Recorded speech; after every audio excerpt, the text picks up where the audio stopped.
Last class में ये बताया था मैंने, क्या बोलते हैं,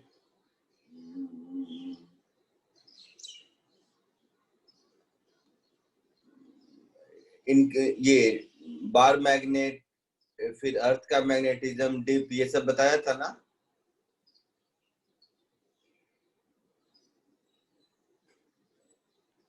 याद है?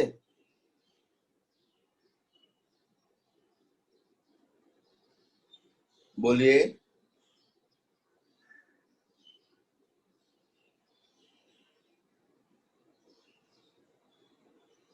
बोलो बोलो, कुछ तो बोलो, आवाज आ रही है? हाँ, आवाज आ रही है?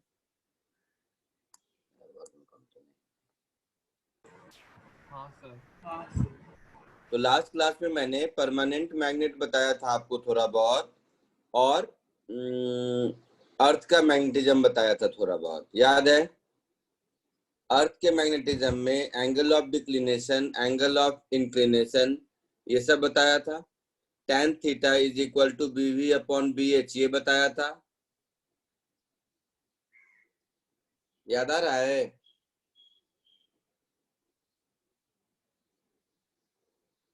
तो उसी में आगे बढ़ते हैं, थोड़ा आगे बढ़ते हैं, मतलब कि अब हम लोग मैग्नेटिक मटेरियल थोड़ा समझते हैं। जैसे देखते होगे कि, या बचपन में भी पढ़े होगे कि आयरन, कोबाल्ट, निकेल, ये सब मैग्नेटिक मटेरियल है। थोड़ा बहुत केमिस्ट्री में पढ़े होगे कि मटेरियल 3 टाइप के होते हैं, पैरामैग्नेटिक, डायमैग्नेटिक एंड फेरोमैग्नेटिक, ये सब पढ़े हो, नाम सुन चुके होगे आप लोग। बोलिए। हाँ। हाँ, तो इसी सब को थोड़ा सा अभी हम लोग देखेंगे। तो इसको एज अ थ्योरी हम लोग बोलते हैं मैग्नेटिक प्रॉपर्टीज ऑफ मैटर। चलिए स्टार्ट करूं? चलिए, so next heading is magnetic properties of matter.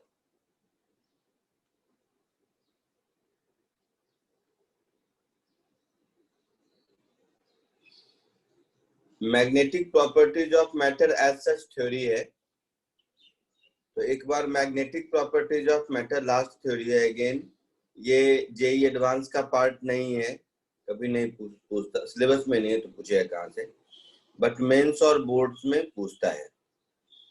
Hardly पूछता है बट पूछता है। तो ये कुछ थ्योरेटिकल चीजें हैं जिसको कि एक बार देख लेते हैं।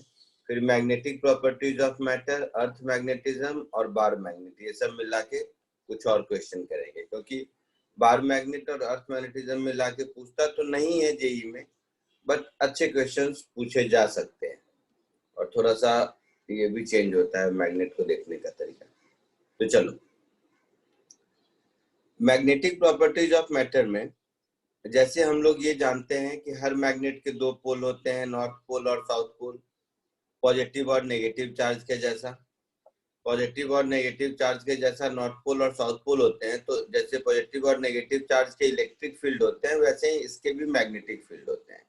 इलेक्ट्रिक फील्ड से रिलेटेड इलेक्ट्रिक फ्लक्स का कॉन्सेप्ट है, ठीक वैसे ही मैग्नेटिक फील्ड से रिलेटेड मैग्नेटिक फ्लक्स का कॉन्सेप्ट है। ठीक है?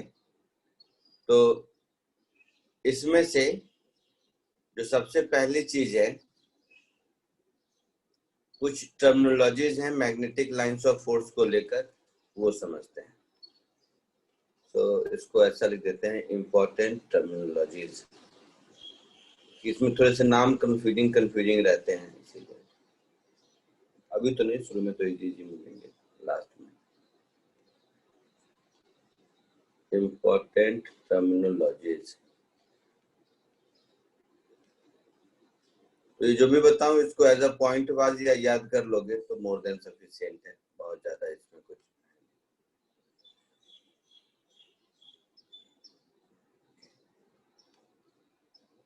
इस टर्मिनोलॉजी में सबसे पहला मैग्नेटिक लाइंस ऑफ फोर्स। तो जैसे इलेक्ट्रिक लाइंस ऑफ फोर्स हुआ करता था, जो पॉजिटिव चार्ज से ओरिजिनेट होता था और नेगेटिव चार्ज पे टर्मिनेट होता था, ठीक वैसे ही इसके भी मैग्नेटिक लाइंस ऑफ फोर्स होते हैं। तो फर्स्ट पॉइंट हो गया जिसको हम बोलेंगे magnetic lines of force, magnetic field lines या मैग्नेटिक लाइंस ऑफ फोर्स। तो मैंने बताया कि प्रैक्टिकली मैग्नेटिक मोनोपोल्स एग्जिस्ट नहीं करते हैं, लेकिन थ्योरेटिकली जब मैग्नेटिक लाइंस ऑफ फोर्स बताते हैं तो उसमें हम कह सकते हैं कि नॉर्थ पोल पर सारे फील्ड लाइंस टर्मिनेट होते हैं और साउथ पोल पर सारे फील्ड लाइंस ओरिजिनेट होते हैं। तो ये जो आपका साउथ पोल है, मतलब वैसे याद रख, सॉरी, साउथ पोल पे टर्मिनेट होते हैं, तो याद रखने के पॉइंट ऑफ व्यू से साउथ पोल नेगेटिव चार्ज के इक्विवेलेंट है,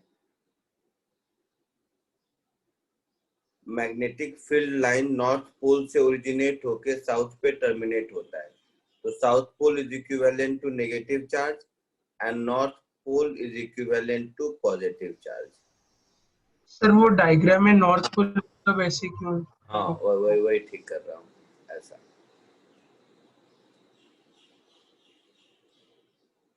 क्या है कि ये ड्राइंग बनाने के चक्कर में मैंने ऐसे ही कॉपी कर लिया, इसकी वजह से। ठीक है, अच्छा, ये तो आपको मालूम है क्रॉस इनवर्ड मैग्नेटिक फील्ड को कहते हैं और डॉट आउटवर्ड मैग्नेटिक फील्ड को कहते हैं, और ये जो north pole to south pole वाली लाइन है यही आपका मैग्नेटिक फील्ड लाइंस कहलाता है। यहां तक कोई दिक्कत किसी को? इसमें भी जैसे इलेक्ट्रिक फील्ड लाइन के साथ थ्योरी थी कि जहां पर फील्ड लाइन की डेंसिटी जितनी ज्यादा होगी वहां पर फील्ड का स्ट्रेंथ उतना ज्यादा होगा। ये बात समझ आती है? बोलो बेटा। जहां पर फील्ड लाइन की डेंसिटी जितनी ज्यादा होगी वहां पर मैग्नेटिक फील्ड उतना ही ज्यादा होगा। ठीक है, तो ये सब प्रॉपर्टी जो पहले थी ये वही है, इसमें कुछ नया नहीं है। दूसरा, जैसे इलेक्ट्रिक फ्लक्स हुआ करता था ठीक वैसे ही मैग्नेटिक फ्लक्स भी होता है।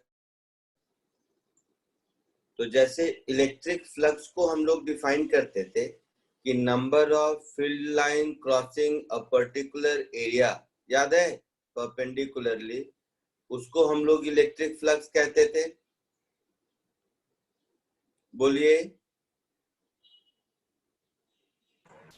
हाँ है ना?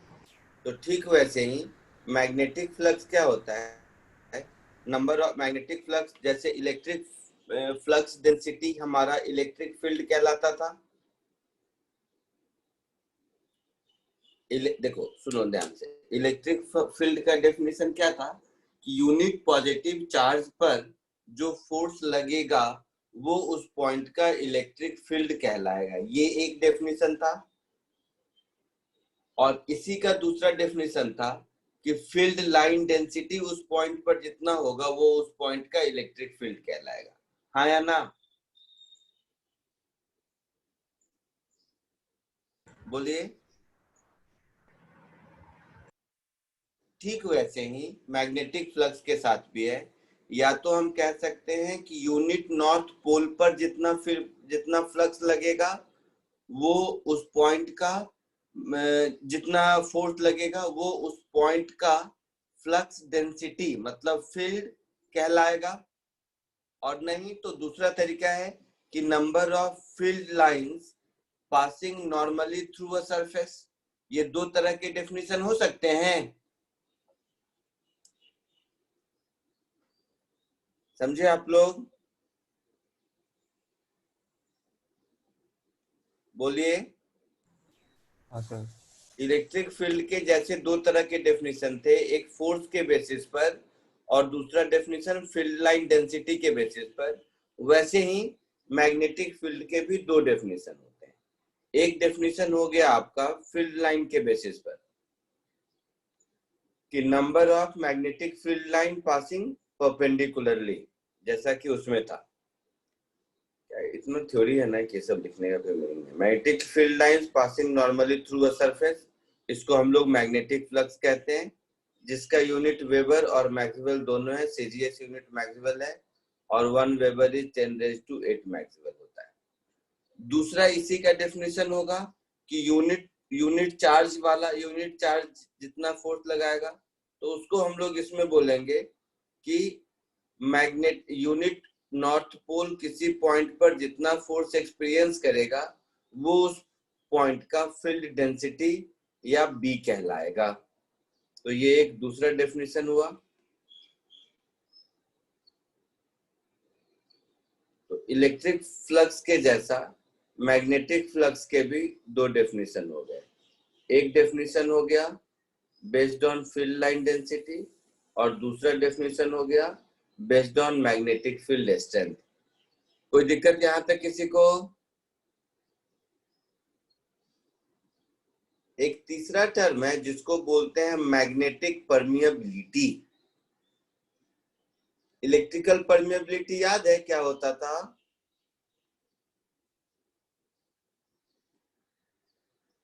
इलेक्ट्रिकल परमिएबिलिटी याद है? एप्सिलॉन नॉट, ई, ये सब का टर्म। हाँ सर। तो उसमें एप्सिलॉन नॉट क्या था? Permittivity of free space. और फ्री स्पेस के अलावा जब कोई मटेरियल आ जाता था तो वो k टाइम्स मल्टीप्लाई हो जाता था और उसको हम लोग डाइलेक्ट्रिक स्ट्रेंथ, डाइलेक्ट्रिक कांस्टेंट बोलते थे, और उस मीडियम की परमिएबिलिटी हो जाती थी E, जिसको कि k टाइम्स E नॉट लिखते थे। याद है? Yes sir. तो जैसे उसमें E था वैसे ही इसमें मैग्नेटिक परमिएबिलिटी म्यू है। जैसा कि नाम से ही देख के लगता है कि ये इस बात का मेजर है कि मैग्नेटिक फील्ड लाइंस किसी भी मटेरियल से पास करता है तो वो उसको कैसे अलाउ करता है पास करने को। ये बात समझ आए? जैसे मान लीजिए इस डायग्राम में फ्री स्पेस में मैग्नेटिक फील्ड लाइंस ऐसा है, मतलब पहला वाला जो डायग्राम है ये magnetic field lines in free space है। ये जो पहला वाला लाइन है ये magnetic field line in free space है।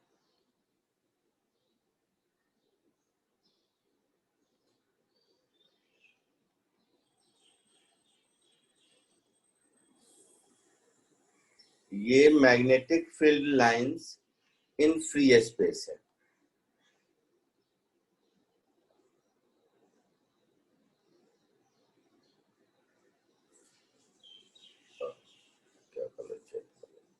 यह है magnetic field line in free space. Electric field में याद कीजिए कि कंडक्टर, नॉन कंडक्टर ये सब होता था।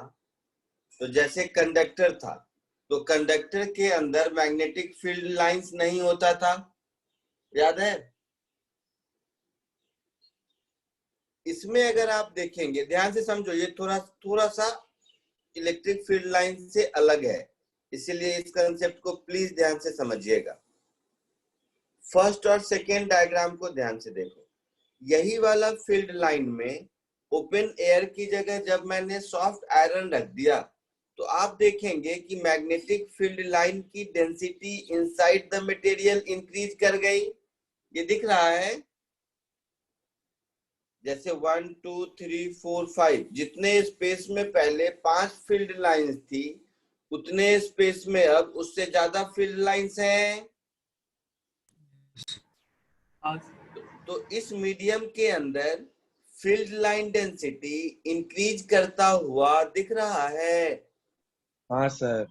हाँ सर। तो फील्ड लाइन डेंसिटी अगर इंक्रीज किया है मतलब इसके अंदर मैग्नेटिक फील्ड इंक्रीज किया है। समझ रहे हैं?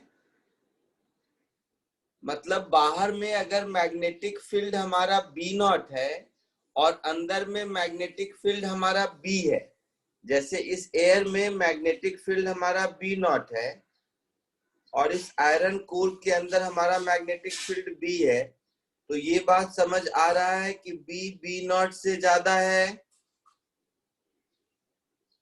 ना? याद कीजिए, डाई इलेक्ट्रिक में कुछ ऐसा ही होता था ना, उसमें कम होता था, याद आ रहा है? डाई इलेक्ट्रिक के अंदर फील्ड का स्ट्रेंथ बाहर के रेस्पेक्ट में वो चार्ज पोलराइज हो जाते थे तो कम होता था। Yes. तो मीडियम चेंज होने की वजह से, वैसे ही इस केस में सॉफ्ट आयरन के केस में मान लीजिए तो कम भी होता है, जिसमें डिपेंड करता है मटेरियल कैसा है। तो बी, ये बी नॉट से चेंज हो गया ना, तो ये बी और बी नॉट के बीच का जो रेशियो है, उस रेशियो को हम लोग रिलेटिव परमिएबिलिटी ऑफ मीडियम कहते हैं। ये बात समझ आया? ये बात समझ आया? Yes. तो अब नया टर्म रिलेटिव परमिएबिलिटी बनाए, उससे अच्छा ये समझ आया, ये हो गया रिलेटिव परमिएबिलिटी ऑफ मीडियम। तो रिलेटिव परमिएबिलिटी को जब हम परमिएबिलिटी ऑफ फ्री स्पेस से मल्टीप्लाई कर देंगे, तब जो बनेगा म्यू, वो हो गया हमारा मैग्नेटिक परमिएबिलिटी ऑफ मीडियम। ये बात समझ आया? तो इस रिलेशन में लिखने का टाइम दूंगा, घबराना मत, पहले छोटी छोटी चीजें बता दूं मैं। जो म्यू आर है, इस टर्म को हम लोग कहते हैं रिलेटिव परमिएबिलिटी। ये जो म्यू आर वाला टर्म है, ये हो गया relative permeability.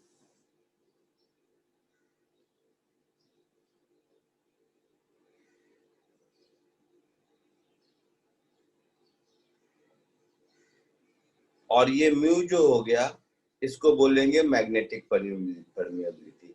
Epsilon naught is equal to E times epsilon is equal to E R times epsilon naught, याद आ रहा है? वैसा ही है ये।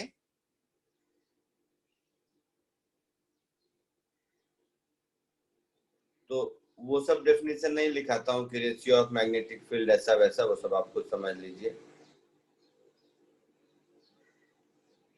क्लियर है यहाँ तक? यहाँ तक क्लियर है? बोलना बेटा। हाँ सर। एक और टर्म है जिसको बोलते हैं इंटेंसिटी ऑफ मैग्नेटाइजिंग फील्ड। बहुत कंफ्यूजिंग वर्ड है। इंटेंसिटी ऑफ मैग्नेटाइजेशन अलग वर्ड है और इंटेंसिटी ऑफ मैग्नेटाइजिंग फील्ड अलग वर्ड है। तो 4th नंबर। तो यहाँ पर थोड़ा सा सिमिलर साउंडिंग वर्ड है, तो ध्यान दीजिएगा और इस लाइन को ध्यान से देखिएगा, अदरवाइज इसका मीनिंग एकदम चेंज हो जाता है। जैसे यहाँ पर वर्ड है intensity of magnetising field H, ठीक है, इसके बाद एक टर्म मिलेगा इंटेंसिटी ऑफ मैग्नेटाइजेशन। ये दोनों दो डिफरेंट चीजों के लिए यूज होता है, तो इसीलिए थोड़ा ध्यान दीजिएगा। तो इंटेंसिटी ऑफ मैग्नेटाइजिंग फील्ड का मतलब है कि अगर हम किसी मैग्नेटिक सब्सटेंस को, एक मिनट शायद मेरा वीडियो नहीं दिख रहा, अगर हम किसी मैग्नेटिक मटेरियल को एक्सटर्नल मैग्नेटिक फील्ड में रखें तो वो खुद ब खुद मैग्नेटाइज हो जाता है मैग्नेटिक फील्ड के प्रेजेंस में। ये एक टर्म है, ये इंटेंसिटी ऑफ मैग्नेटाइजेशन नहीं, इसको इंटेंसिटी ऑफ मैग्नेटाइजेशन बोलते हैं। ये है इंटेंसिटी ऑफ मैग्नेटाइजिंग फील्ड, ठीक है। तो मतलब जैसे जो नॉर्मल एग्जांपल है जो मैंने कहा कि अगर किसी मैग्नेटिक फील्ड में हम आयरन को रखते हैं तो देखोगे वो थोड़ा सा मैग्नेटाइज हो जाता है ना, होता है?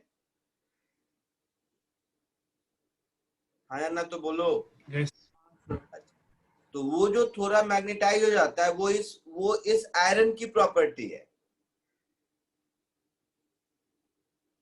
लेकिन यही अगर मैग्नेट को हम एक्सटर्नल मैग्नेटिक फील्ड में रखें और एक्सटर्नल मैग्नेटिक फील्ड और ज्यादा या और कम मैग्नेटाइज हो जाए, वो फील्ड की प्रॉपर्टी है, तो उसको हम इंटेंसिटी ऑफ मैग्नेटाइजिंग फील्ड बोलते हैं। और जो पहले बोला था उसको इंटेंसिटी ऑफ मैग्नेटाइजेशन बोलते हैं। एक बार फिर से। एक बार फिर से सुनिएगा ध्यान से ये दोनों वर्ड। सपोज एक आयरन पीस को मैंने किसी मैग्नेटिक फील्ड में रख दिया, तो ये आयरन पीस थोड़ा मैग्नेटाइज हो जाता है। हाँ तो इसको हम बोलेंगे intensity of magnetisation of material iron, जो एग्जांपल दिया। ठीक है। Okay sir. Yes, sir. अब अगर हम किसी मैग्नेट को रख दें किसी मीडियम में, किसी परमानेंट मैग्नेट को या मैग्नेट को अगर हम किसी मीडियम में रख दें, तो उसके आसपास का मीडियम मैग्नेटाइज हो जाएगा। उस आयरन की वजह से।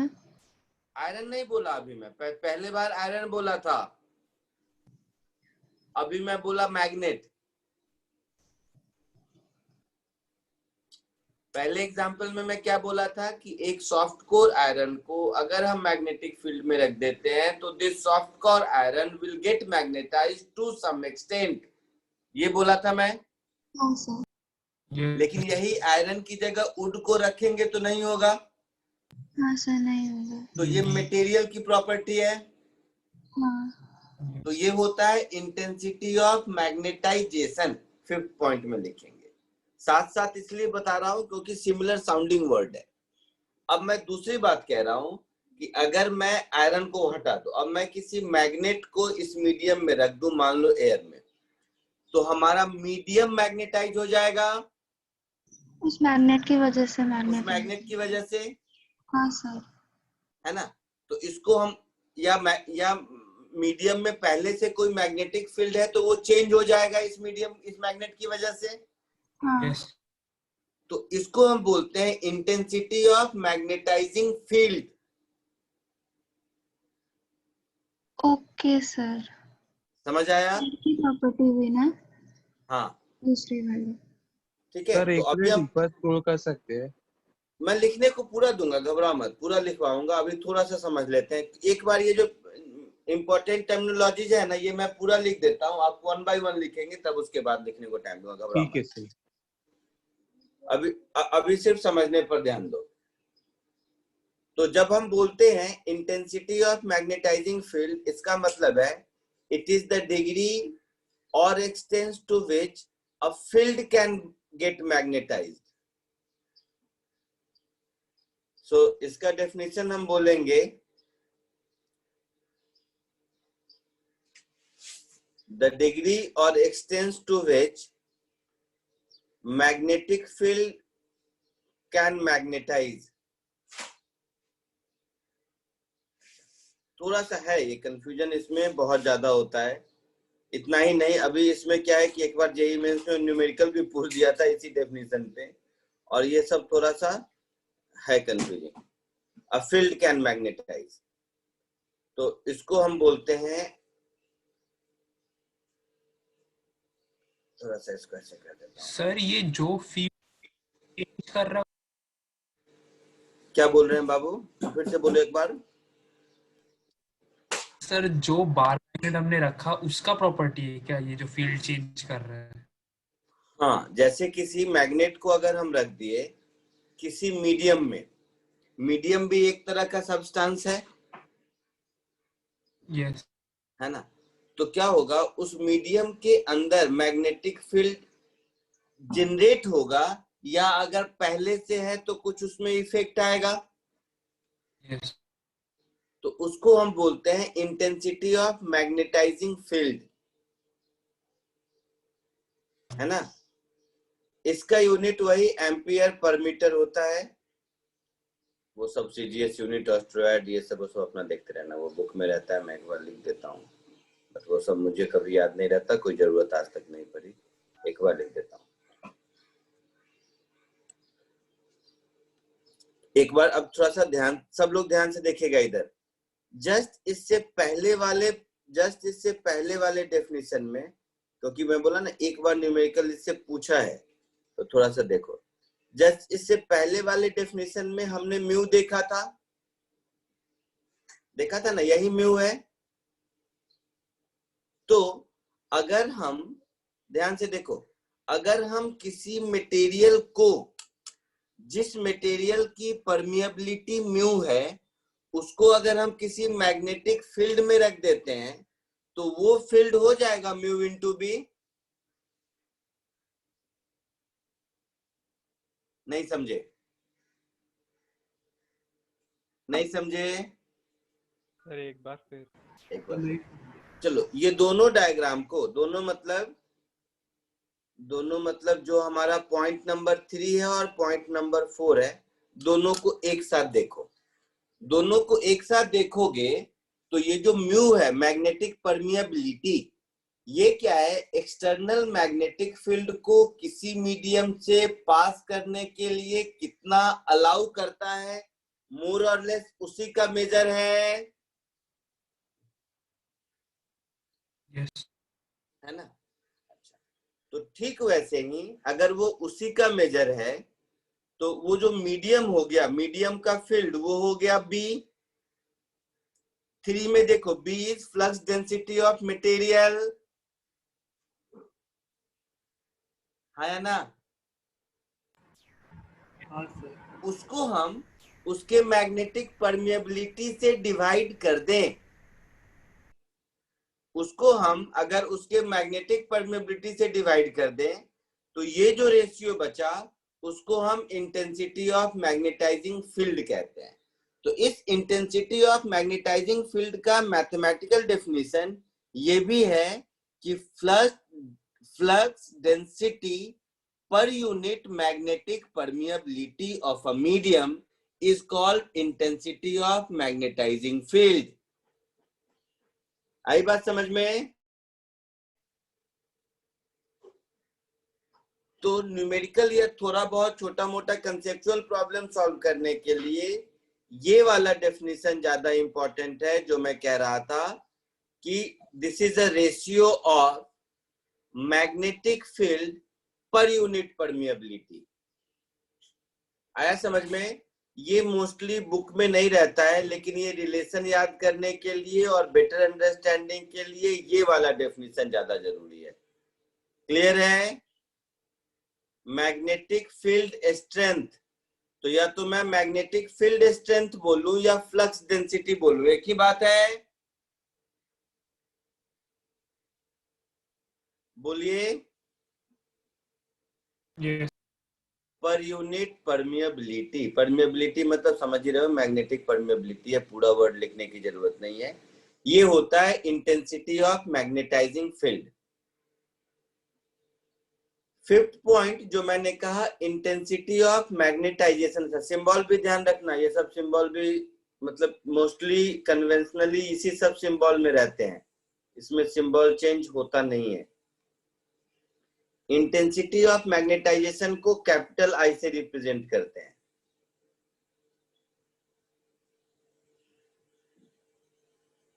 इंटेंसिटी ऑफ मैग्नेटाइजेशन का जैसा मैंने डेफिनेशन बोला कि अगर किसी मटेरियल को हम किसी मैग्नेटिक फील्ड में रखते हैं तो वो मटेरियल खुद कितना मैग्नेटाइज हो जाएगा, उसके इस एक्सटेंट ऑफ मैग्नेटाइजेशन को हम लोग उस मटेरियल का इंटेंसिटी ऑफ मैग्नेटाइजेशन कहते हैं। तो क्लियर है? I इक्वल्स बी म्यू होगा क्या इस केस में? क्या बोल रहे हैं, फिर से बोलिए। इसका उल्टा होगा क्या? I equals B mu? अच्छा, ये आई का डेफिनेशन बता रहे हैं कि जैसे इसमें बी बाई म्यू होता है वैसे ही इसमें बी इंटू म्यू होगा, ऐसा? नहीं, इसमें ऐसा नहीं। अब इसके मैथमेटिकल, सुनने में ऐसा लगता है। अब इसके मैथमेटिकल डेफिनेशन पर आते हैं। मैथमेटिकल से पहले ये थोड़ा हाईली कंसेप्चुअल डेफिनेशन भी है।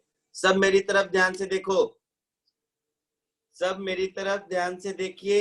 ये जो मैंने सबसे पहला वर्ड जहां से मैंने शुरू किया होगा, नॉर्थ पोल और साउथ पोल दिख रहा है। तो नॉर्थ पोल के चारों ओर magnetic lines of force originate होते हुए दिखाई दे रहे हैं और साउथ पोल के चारों ओर वो टर्मिनेट होता हुआ दिख रहा है। हाँ सर। अब होता क्या है, मैग्नेटिक मटेरियल है मतलब वॉल्यूम है, है ना? हाँ सर। तो मैग्नेटिक मटेरियल है मतलब वॉल्यूम है। अब किसी वॉल्यूम में वो कितना, या कोई भी मटेरियल कितना मैग्नेटाइज हो गया है, वो उसके पोल स्ट्रेंथ पर डिपेंड करता है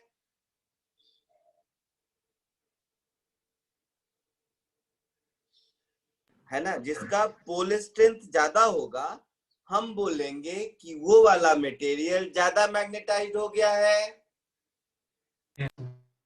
है ना? तो अब थोड़ा सा ये याद रखना है। लिटरल डेफिनेशन के हिसाब से तो ठीक है, हम कह देंगे it is a degree of a substance to which any substance can get magnetized when placed in external magnetic field. इस डेफिनेशन में कोई प्रॉब्लम नहीं है, लेकिन ये डेफिनेशन मैथमेटिकली मीनिंगलेस है। मैथमेटिकल डेफिनेशन इसका होता है pole strength per unit area of cross section.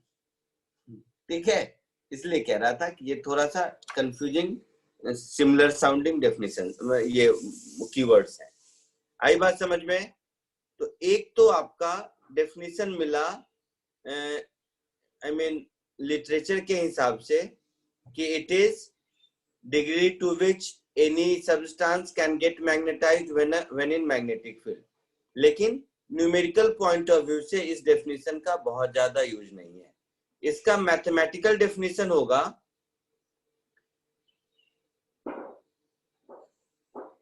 वो जो मैंने बोला था, pole strength per unit area. एक बार पहले उसको लिख दो फिर उसको बताता हूं। यह है pole strength per unit area. सुनना ध्यान से, अभी 1 मिनट, टेंशन मत लेना। पोल स्ट्रेंथ को जब हम लेंथ ऑफ मैग्नेट से मल्टीप्लाई कर देते हैं, पोल लेंथ स्ट्रेंथ को जब लेंथ ऑफ मैग्नेट से मल्टीप्लाई कर देते हैं तो वो मैग्नेटिक डाइपोल मोमेंट हो जाता है।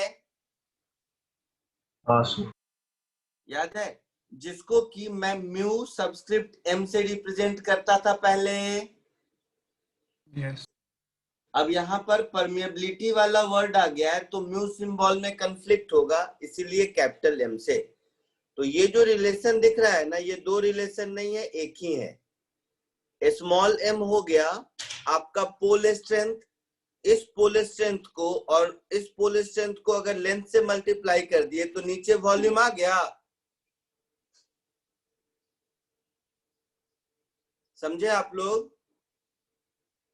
तो इसीलिए इसका दूसरा मीनिंग है induced dipole moment per unit volume. तो 3 डेफिनेशन मिल गए, एक induced dipole moment per unit volume, दूसरा pole strength per unit cross sectional area, और तीसरा theoretical definition degree to which substance can magnetise. ये 3 अलग अलग डेफिनेशन समझ आया? ये तीनों एक ही बात कहता है, बट मैथमेटिकली फर्स्ट और सेकेंड डेफिनेशन ज्यादा यूजफुल है। आई बात समझ में? इसमें हम लोग कुछ कर नहीं सकते, ये डेफिनेशन बनाया गया है तो बनाया गया है। मैग्नेटाइजेशन जैसे मैग्नेटिक फील्ड में जैसे पोलराइजेशन बोल सकते हैं क्या उसका? हाँ बिल्कुल बिल्कुल, पोलराइजेशन नहीं है, सही सही पकड़े हो। जैसे किसी डाइइलेक्ट्रिक को किसी मीडियम में रखते हैं तो वो पोलराइज होकर उसका अपना एक नेट डाइपोल मोमेंट बन जाता है ना। यस। तो वो जो एक्सटेंट है उसी एक्सटेंट को हम लोग उसमें पोलराइजेशन और इसमें मैग्नेटाइजेशन कहते हैं। ठीक है। Next word, keyword magnetic susceptibility. ये और फर्जी है, बट ठीक है, पढ़ना है पढ़ लेते हैं। एक दूसरा कीवर्ड आया जिसको बोलते हैं मैग्नेटिक ससेप्टिबिलिटी।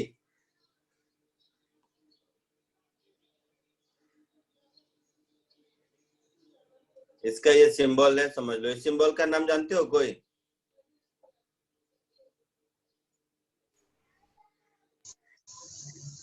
वो मोल फ्रैक्शन वाला सिंबल।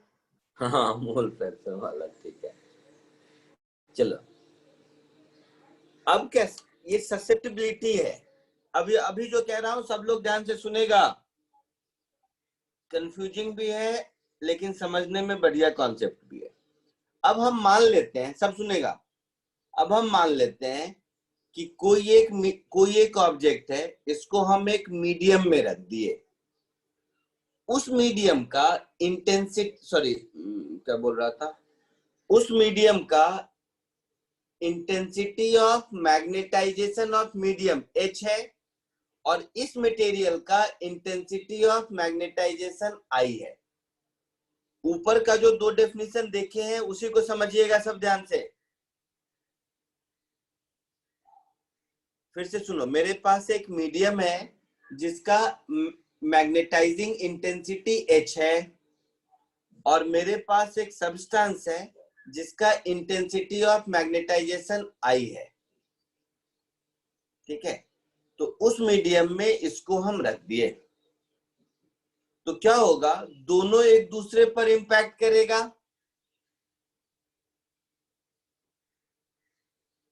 समझ रहे हो? यस।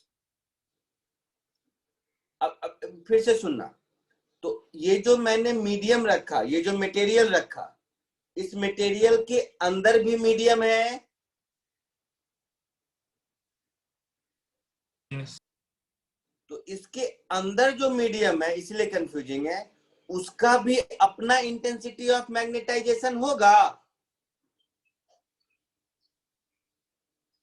हाँ सर। अच्छा, तो अब कंफ्यूजिंग यहां से हो गया, इसका मतलब हो गया कि दुनिया में हर कोई चीज हो, उसका अपना इंटेंसिटी ऑफ मैग्नेटाइजेशन तो होगा ही होगा, साथ ही साथ उसके पास इससे जो ऊपर का टर्म है वो इंटेंसिटी ऑफ मैग्नेटाइजिंग फील्ड भी होगा, दोनों होगा। सर एक बार वापस स्टार्टिंग से एक्सप्लेन करें। हाँ वापस सुनिए, जो फोर्थ पॉइंट है सामने जो दिख रहा है वो है intensity of magnetising field, right? Yes. अच्छा, फील्ड क्या है? एक मीडियम है। Yes sir. तो सपोज एक सॉफ्ट आयरन को मैंने कहीं रख दिया एक्सटर्नल मैग्नेटिक फील्ड में, तो उस सॉफ्ट आयरन के कारण उसके अंदर मैग्नेटिक फील्ड जनरेट हुआ, सॉफ्ट आयरन के अंदर। हाँ सर। जो मेरा पहला एग्जांपल था, पहला डायग्राम जिसमें फील्ड लाइन डेंसिटी बढ़ गई थी सॉफ्ट आयरन के यस अंदर। सर। तो सॉफ्ट आयरन के अंदर जो मीडियम है, उस मीडियम का भी इंटेंसिटी ऑफ मैग्नेटाइजेशन होगा। हाँ सर। ध्यान से सुनो सब। अब क्या है, मेरा आयरन तो बार मैग्नेट बन गया, हाँ।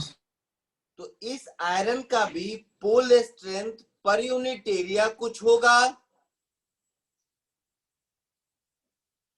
Yes sir. तो अब ये बात समझ आ रही है कि H और I यहां पर मैं एक ही सब्सटेंस के लिए कह रहा हूं। हाँ सर। ये बात सब समझे कि अभी मैं जिस H और I की बात करूंगा वो एक ही सब्सटेंस की बात हो गई। जब मैं इंटेंसिटी ऑफ मैग्नेटाइजिंग फील्ड बोल रहा हूं तो आयरन के अंदर का मैग्नेटिक फील्ड की बात कर रहा हूं, और जब मैं इंटेंसिटी ऑफ मैग्नेटाइजेशन की बात कर रहा हूं तो उस सॉफ्ट आयरन के अंदर जो pole strength per unit area generate हो गया है उसकी बात कर रहा हूं। हाँ सर।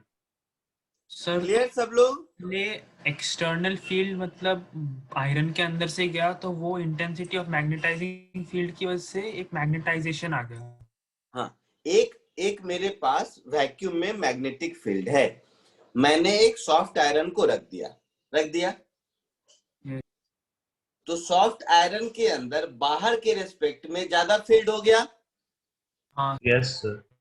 तो ये क्या हुआ, इंटेंसिटी ऑफ मैग्नेटाइजिंग फील्ड हुआ। ज्यादा या कम कुछ भी हुआ तो ये हुआ intensity of magnetising field, right?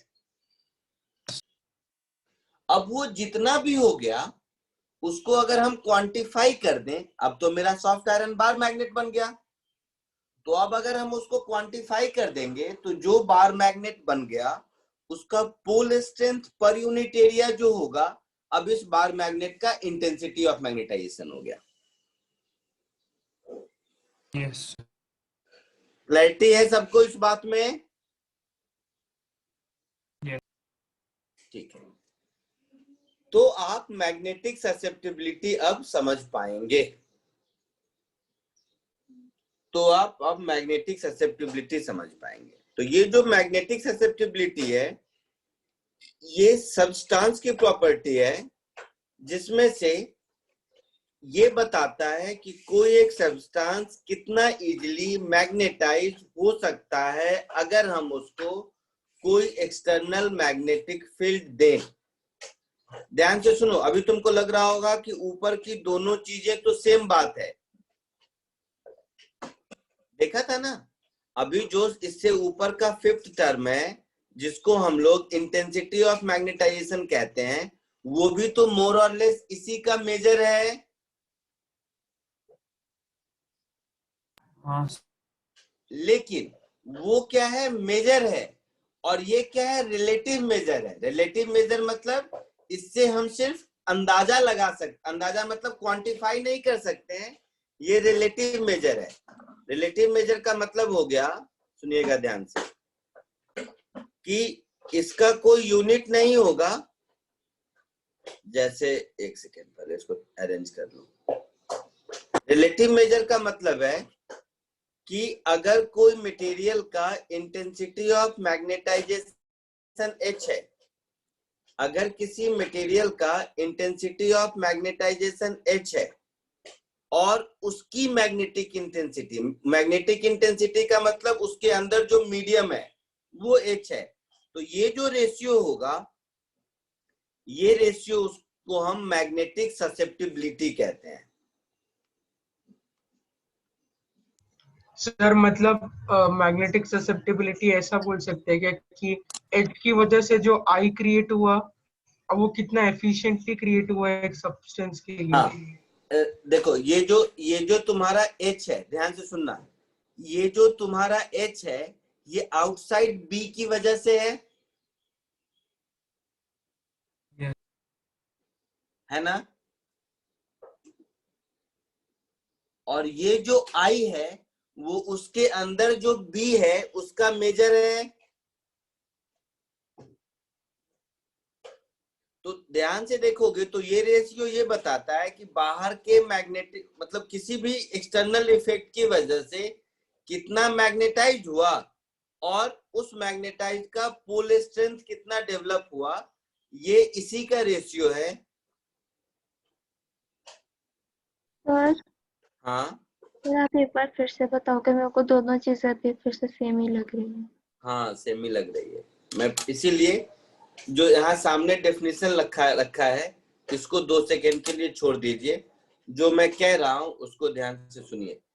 एक सॉफ्ट आयरन लिया मैंने, जो फर्स्ट वाला डेफिनेशन है ना वहां पे आते हैं, जो फर्स्ट वाला डायग्राम है सॉफ्ट आयरन का, हाँ यहाँ पे ये एक्सटर्नल मैग्नेटिक फील्ड दिख रहा है और सॉफ्ट आयरन दिख रहा है। हाँ सर। एक्सटर्नल मैग्नेटिक फील्ड भी मीडियम है, वैक्यूम है इस एग्जांपल में जो सामने दिख रहा है। हाँ। और सॉफ्ट आयरन के अंदर वो वैक्यूम नहीं, एक मीडियम है। ठीक है? हाँ।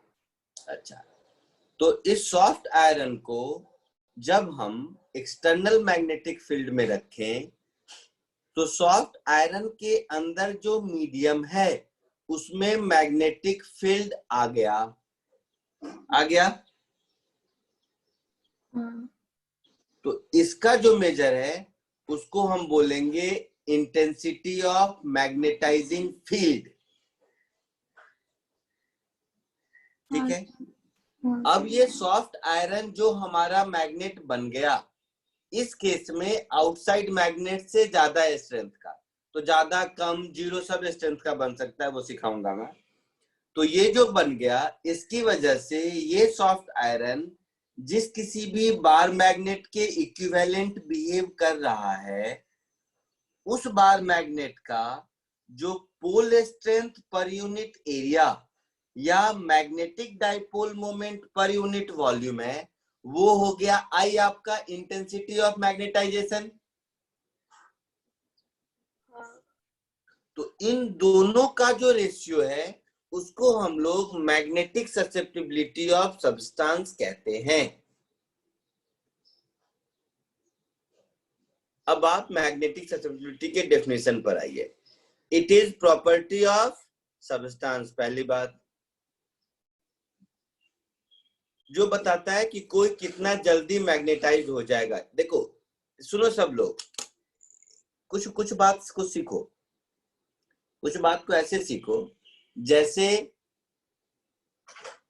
किसी मटेरियल को मैं पानी में डाल दिया तो वो फ्लोट करता है, तो उसके फ्लोटिंग टेंडेंसी को हम लोग उसके रिलेटिव डेंसिटी से मेजर करते हैं। जैसे किसी का रिलेटिव डेंसिटी 0.5 है और किसी का रिलेटिव डेंसिटी 0.4 है, तो आप कहोगे ना कि 0.4 वाला ज्यादा फ्लोट करेगा और 0.5 वाला कम, बोलोगे? हाँ सर। लेकिन 0.4 वाले की एक्चुअल डेंसिटी कितनी है और 0.5 वाले की एक्चुअल डेंसिटी कितनी है, ये आप नहीं बता सकते। अगर डेंसिटी ऑफ वाटर नहीं मालूम है तो वो तो अलग बात है। ये बात समझ रहे हो? तो यहाँ पर 0.5 और 0.4 का डेटा जस्ट कंपेयर करने के लिए यूज हो रहा है। क्लियर है? हाँ सर। लेकिन जब एक्चुअल डेंसिटी बोलेंगे तो वो क्वांटिफाइड टर्म है। आया समझ में? जैसे यही सॉफ्ट आयरन जो ऊपर दिख रहा है, इसका मैं साइज बड़ा या छोटा कर दूं तो पोल स्ट्रेंथ में चेंज होगा ना? हाँ सर होगा। लेकिन रिलेटिव परमेबिलिटी में चेंज नहीं होगा। समझे? हाँ हाँ हाँ सर। तो मतलब रिलेटिव परमेबिलिटी में मैग्नेटिक ससेप्टिबिलिटी जो बोल रहा हूं उसमें, तो ठीक है वो आते हैं इस पे 2 मिनट। तो ये सब्सटेंस की प्रॉपर्टी है जो उसके ज्योमेट्री पर डिपेंड नहीं करेगी, बट एच करेगी ज्योमेट्री पे डिपेंड, ठीक है? तो 2 मिनट में जब हम रिलेशन आपको अभी जस्ट बताऊंगा रिलेटिव परमेबिलिटी और मैग्नेटिक ससेप्टिबिलिटी का, तो शायद थोड़ा सा क्लियर हो जाए। सो नेक्स्ट पॉइंट इज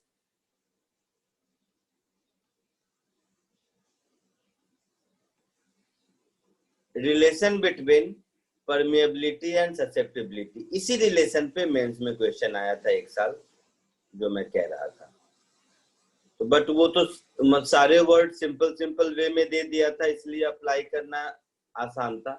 लेकिन जितना कंफ्यूजिंग टर्मिनोलॉजीज है उसके हिसाब से अगर पूछोगे तो इसमें बहुत कुछ घुमाया जा सकता है।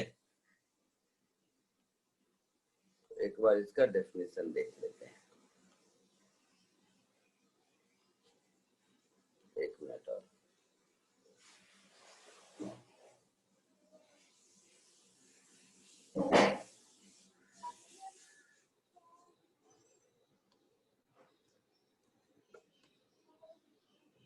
लिखिएगा मत, 2 सेकेंड पहले समझ लीजिए।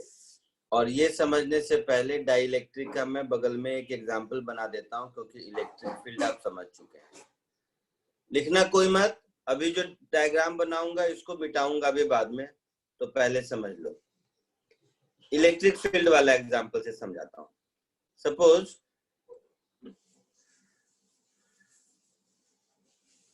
जस्ट 2 सेकेंड, इसको इरेज कर दूंगा फिर। ये है हमारा इलेक्ट्रिक फील्ड, मान लीजिए ये है हमारा इलेक्ट्रिक फील्ड मान लीजिए। यही इलेक्ट्रिक फील्ड जब डाइलेक्ट्रिक मीडियम में आ जाता था तो क्या होता था कि इस एक्सटर्नल इलेक्ट्रिक फील्ड के कारण अंदर में एक अपोजिट पोलैरिटी डेवलप हो जाता था बेटा। Yes, sir. तो यहां पर नेगेटिव और यहां पर पॉजिटिव। तो बाहर का फील्ड अगर ये मिटाऊंगा, सिर्फ आपको समझाने के लिए कह रहा हूं। बाहर का फील्ड E0 है और अंदर का फील्ड E है, तो अंदर का फील्ड E, ध्यान से सुनना सब, अंदर का फील्ड E, बाहर का फील्ड E0 प्लस अंदर के का जो डाइइलेक्ट्रिक है उसका फील्ड, इन दोनों का वेक्टर सम होता था। Yes, sir. कोई दिक्कत किसी को इसमें? नहीं सर। ये कॉन्सेप्ट समझ आया, मतलब मालूम है पहले से ना? हाँ हाँ सर। तो अब देखो इसी लाइन ऑफ थॉट पे अब इसको समझने की कोशिश करो। इसको डिलीट कर देता हूं पहले। इसी लाइन ऑफ थॉट पे इसको समझने की कोशिश कीजिए। मैं एक सॉफ्ट आयरन बना देता हूं यहाँ पर, और मेरी ड्राइंग थोड़ी गड़बड़ होगी तो समझ लेना। ये मेरा सॉफ्ट आयरन के अंदर का मैग्नेटिक फील्ड बना रहा हूं मैं। वो थोड़ा सा कन्वर्ज तो हो ही जाएगा ना डाइइलेक्ट्रिक के जैसा, ये बात समझ आ रहा है? ये बात समझ रहे हो कि सॉफ्ट आयरन के अंदर थोड़ा सा फील्ड कन्वर्ज हो जाएगा, जैसे ऊपर वाले एग्जांपल में था। हाँ, तो मेरे ड्राइंग को बहुत प्रॉपरली मत लेना, समझने के लिए मैं बता रहा हूं। तो बाहर का फील्ड है B0 और अंदर का फील्ड हो गया मेरा B। अंदर का फील्ड इस एग्जांपल में बाहर के फील्ड से ज्यादा दिखता है। Yes, sir. इस पहली बात तो इसी फील्ड को फ्लक्स डेंसिटी कहते हैं। इलेक्ट्रिक फील्ड भी क्या था? इलेक्ट्रिक फ्लक्स डेंसिटी ही था, Yes. है ना? तो अब देखो, तो इसके अंदर जो मैं फील्ड लिखूंगा, ये फील्ड क्या होगा? बाहर का फील्ड प्लस अंदर में ये मटेरियल जो खुद मैग्नेटाइज हो गया है उसका फील्ड, इसका वेक्टर सम होगा बेटा। Yes. Yes, sir. अच्छा, अभी थोड़ी देर पहले हम लोगों ने ये यही समझने वाला है, ये वाला जो लाइन बोल रहा हूं मैं। अभी थोड़ी देर पहले हम लोगों ने देखा था इंटेंसिटी ऑफ मैग्नेटाइजिंग फील्ड, देखा था? Yes, sir. तो अगर intensity of magnetising field H है, तो अगर एक्सटर्नल मैग्नेटिक फील्ड B है, तो अंदर में जो मैग्नेटिक फील्ड होगा वो बाहर का परमेबिलिटी म्यू नॉट है, तो ये B0 मेरा हो जाएगा म्यू0 इंटू H। ये बात समझाने की कोशिश कर रहा हूं और कुछ नहीं। हाँ सर। हाँ B0 हमारा म्यू0 इंटू H हो जाएगा।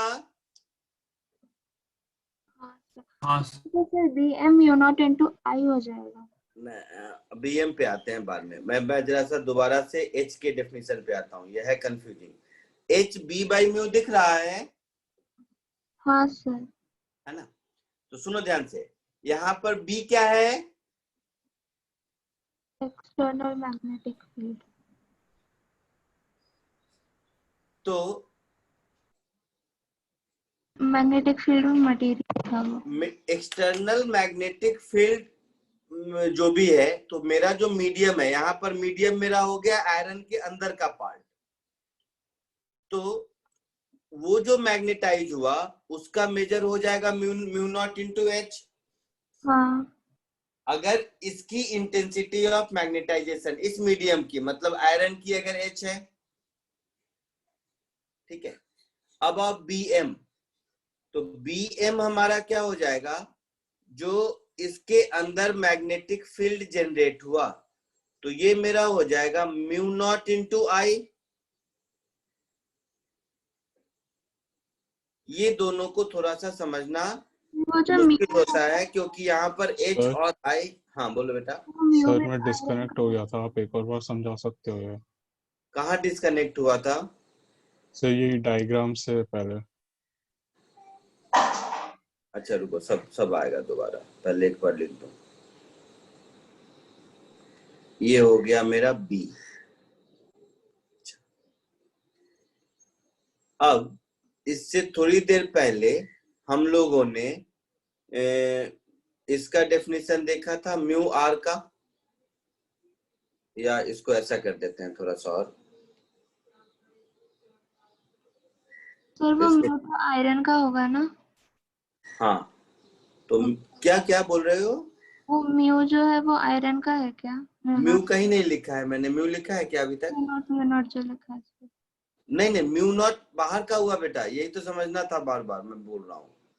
म्यू नॉट हो गया बाहर का, और ये जो आई अपॉन एच का रेशियो है, यही डेफिनेशन में देखिए मैग्नेटिक ससेप्टिबिलिटी ऑफ मीडियम है।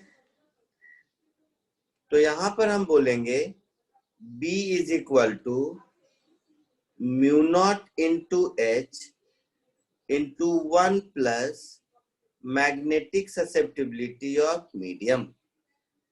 ये एक रिलेशन हो गया जो आपको याद रखना है। अब देखना ये रिलेशन क्यों इंपॉर्टेंट है, समझो। मुझे किसी मीडियम का, जैसे सॉफ्ट आयरन का एग्जांपल मैंने लिया, तो इस सॉफ्ट आयरन का मैग्नेटिक ससेप्टिबिलिटी मुझे मालूम है, ठीक है, और इसका मैग्नेटाइजिंग इंटेंसिटी मालूम है। तो उसको किसी मैग्नेटिक फील्ड में रखेंगे तो फाइनली उसके अंदर कितना मैग्नेटिक फील्ड जनरेट हो जाएगा वो पता चलेगा। दिख रहा है? तो थोड़ा छोटा कर देता हूं, ऐसे समझ लो। मुझे किसी एक मीडियम का, फॉर एग्जांपल सॉफ्ट आयरन का मैग्नेटिक ससेप्टिबिलिटी मालूम है और एच मालूम है, तो उसके अंदर मैग्नेटिक फील्ड कितना जनरेट हो जाएगा वो पता चलेगा। मैंने एग्जांपल स्टार्ट किया था म्यू नॉट से, मतलब एक्सटर्नल मैग्नेटिक फील्ड वैक्यूम है ना, है ना, बोलो ना बेटा।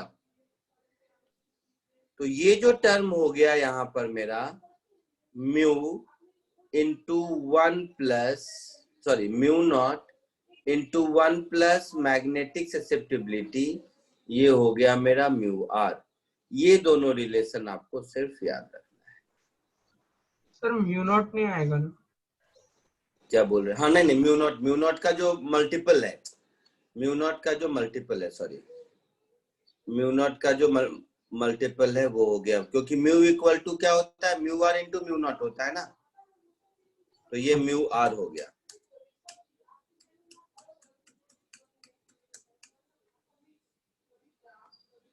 ये म्यू आर हो गया। So mu r is 1 plus X M, ठीक है। तो ये 2-3 रिलेशन है जो समझना है। आई स्टिल फील कि इसके डेफिनेशन को समझना थोड़ा सा मुश्किल है, उस डिग्री तक कभी पूछता भी नहीं है। अब क्या कीजिए, एक बार जल्दी से ये ऑल 7 डेफिनेशन कॉपी कर लीजिए, लिखते वक्त बहुत सारी चीजें हो सकता है क्लियर हो, फिर आगे बढ़ते हैं। फटाफट थोड़ा जल्दी से, क्योंकि शुरू की चीजें कुछ खास है नहीं।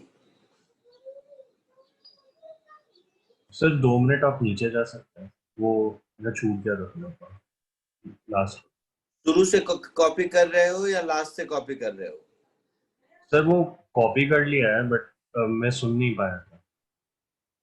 हाँ तो वो समझाऊंगा मैं, दोबारा एक बार पहले कॉपी कर लो, मैं वही कह रहा हूँ। कॉपी करने के बाद कुछ डाउट हो तो फिर मैं दोबारा बताता हूँ। एक बार शुरू से सब लोग कॉपी कर लीजिए, जहां जहां मुझे स्क्रॉल डाउन करना पड़ेगा बता दीजिएगा। फिर आप स्क्रॉल डाउन कर लो, ये लिख लिया। यहाँ तक लिख चुके हैं सब लोग? स्क्रॉल डाउन करूं? नहीं सर।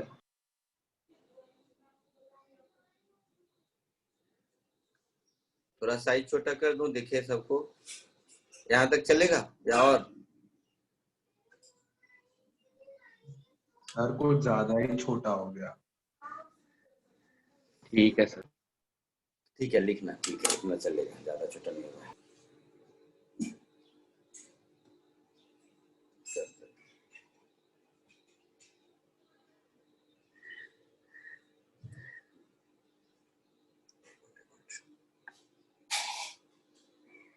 बताना कितना करना है।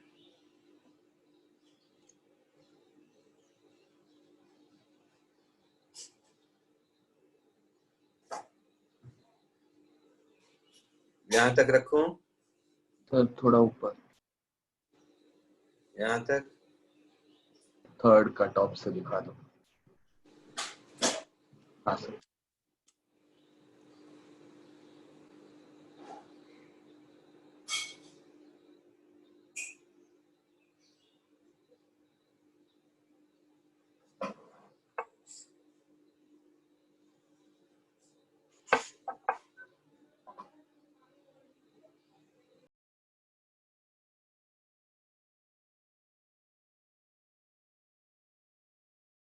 सर नीचे थोड़ा, सर। हाँ सर। कहाँ तक बताना? बस सर। 4th से? हाँ सर। ठीक है।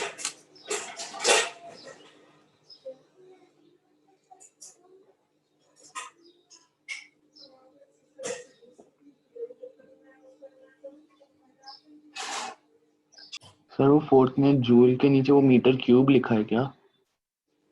कहाँ पे? जूल के नीचे वहाँ पे मीटर क्यूब इनटू टेस्ला लिखा है क्या फोर्थ में? मीटर स्क्वायर होगा। वेबर है ना, तो मीटर स्क्वायर इनटू टेस्ला होगा। जूल के नीचे? हाँ बेटा, मीटर स्क्वायर होगा। हाँ अच्छा, नहीं, जूल के नीचे मीटर क्यूब होगा, न्यूटन के नीचे मीटर स्क्वायर होगा। हाँ सर।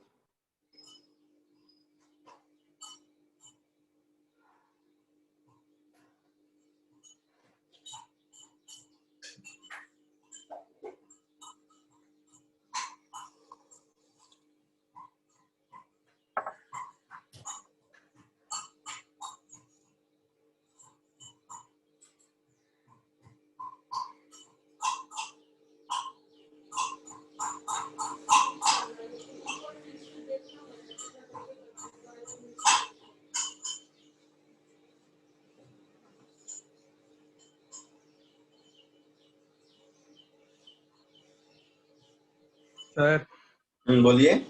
सर वो 1 ओएस्टेड इक्वल टू 80 क्या है? Ampere metre, ampere per metre दिख रहा है यहाँ पर नीचे ये। अच्छा हाँ।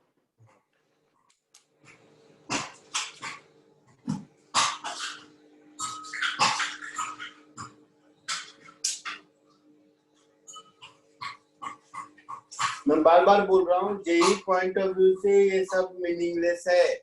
मेंस में कभी एक बार आ गया था एक न्यूमेरिकल बस, और थ्योरी थोड़ा बहुत पैरामेट्रिक डायमेट्रिक का पूछता है, अदरवाइज कभी पूछा नहीं है। न्यूमेरिकल पॉइंट ऑफ व्यू से बिल्कुल इंपॉर्टेंट नहीं है, सिलेबस का पार्ट है इसलिए पढ़ा रहा हूँ, अदरवाइज इसका कोई काम नहीं है।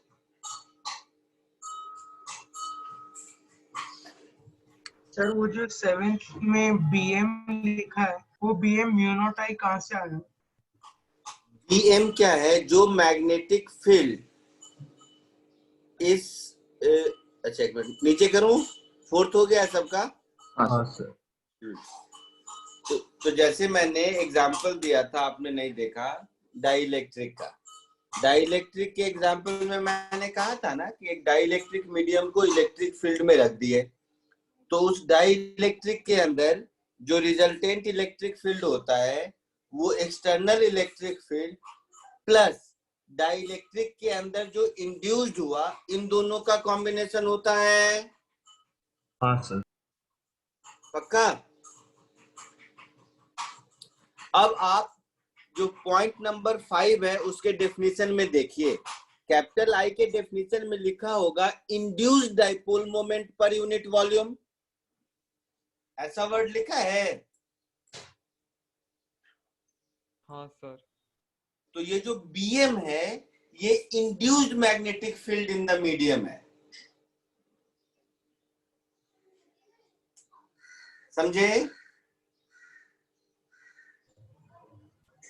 हाँ देखो सर, तो सीधा सा सुनो, देखो एक मीडियम है, बाहर का फील्ड लाइन को कितना पास होने देगा, ये इसकी परमिएबिलिटी कहलाती है।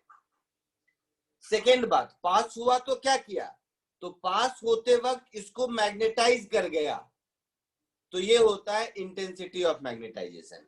इन दोनों के कंबाइंड इफेक्ट के कारण अंदर में मैग्नेटिक फील्ड होता है। समझ आया? हाँ एक मीडियम में बाहर का फील्ड लाइन कितना पास करेगा थ्योरेटिकली समझो, दैट इज कॉल्ड परमिएबिलिटी, कि ये कितना अलाउ करेगा। क्लियर है? हाँ कितना भी अलाउ किया, अगर अंदर से गया तो इसके अंदर खुद का एक इंड्यूस्ड मैग्नेटिक फील्ड आ जाएगा,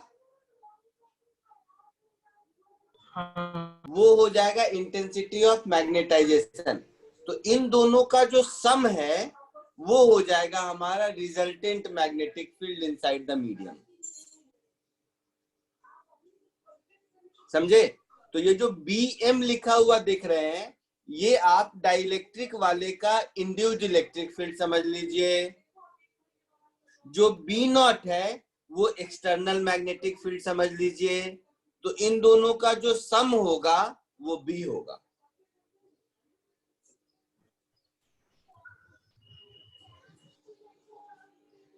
दूसरा कंफ्यूजन हो रहा है तो बोलो, एक्सटर्नल मैग्नेटिक फील्ड वाले वर्ड में कंफ्यूजन हो रहा है? नहीं सर, वो BM जो है वो म्यू नॉट आई कहाँ से आया? मतलब I induced dipole moment per unit volume defined है, हाँ तो फिर हाँ, induced magnetic field mu naught I कहाँ से आया? देखिए ये जो हमारा आई का डेफिनेशन है वो देखेंगे, कैपिटल M अपॉन V है। हाँ एक सेकंड इधर आने दो। देखो ये जो हमारा आई है ये डाइपोल स्ट्रेंथ पर, सॉरी हाँ, pole strength per unit area या magnetic pole per unit volume है। यही कहानी है। हाँ तो इसको जब हम म्यू नॉट से मल्टीप्लाई करेंगे तो ये मेरा फील्ड लाइन डेंसिटी बन जाएगा।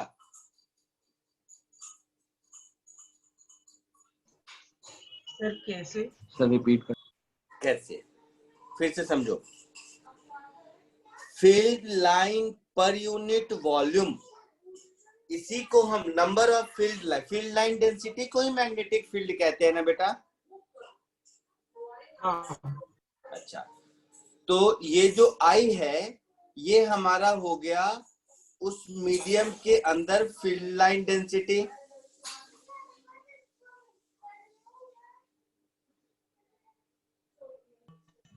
सर, आई फील्ड लाइन डेंसिटी तो नहीं है ना वो? नहीं तो नहीं, मतलब डेंसिटी नहीं बोलूंगा मैं, आप समझे नहीं। 2 मिनट रुको। इंटेंसिटी ऑफ मैग्नेटाइजेशन मेरा हो गया कि पोल स्ट्रेंथ पर यूनिट। ऐसे चलो डायमेंशनली सुनो डायमेंशनली सुनो। कोई भी मैग्नेटिक फील्ड को में हमारा म्यू का टर्म आता है, पोल स्ट्रेंथ का टर्म आता है और नीचे डिस्टेंस स्क्वायर का टर्म आता है। हाँ सर। तो pole strength upon distance square ये एरिया का टर्म हुआ। हाँ सर। Pole strength M that is Q upon R square के जैसा टर्म हो गया। हाँ सर। जो हमारा I है वो Q अपॉन R स्क्वायर के जैसा टर्म हो गया। Yes sir. तो उसको 1 अपॉन 4 पाई एप्सिलॉन नॉट से मल्टीप्लाई करेंगे तो ये इलेक्ट्रिक फील्ड के जैसा टर्म हो गया। हाँ सर। तो वैसे ही जो मेरा हो गया I, ये Q अपॉन R स्क्वायर हो गया, इसको म्यू नॉट से मल्टीप्लाई करेंगे तो ये म्यू नॉट, वो I है इंड्यूस्ड वाला, तो म्यू नॉट से मल्टीप्लाई करेंगे तो इंड्यूस्ड मैग्नेटिक फील्ड का टर्म बनेगा। हाँ सर बनेगा। हाँ ऐसा समझ लीजिए।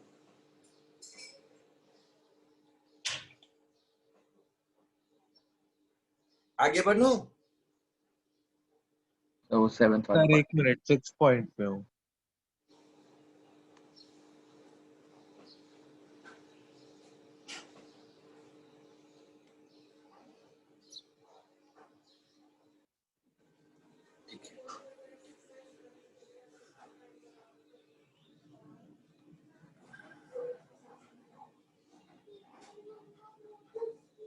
चलिए, अगेन थ्योरेटिकल केमिस्ट्री में पढ़ चुके होंगे, दोबारा रिपीट हो रहा है। Type of magnetic material. पहली चीज, इस क्लासिफिकेशन का बेसिस क्या है, कौन बताएगा? ये जो पैरामैग्नेटिक, डायमैग्नेटिक और फेरोमैग्नेटिक का क्लासिफिकेशन है, इसका बेसिस क्या है?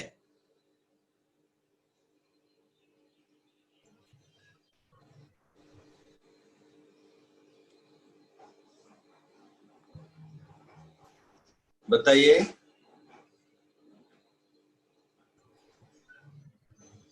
इंटरैक्शन बिटवीन सब्सटेंस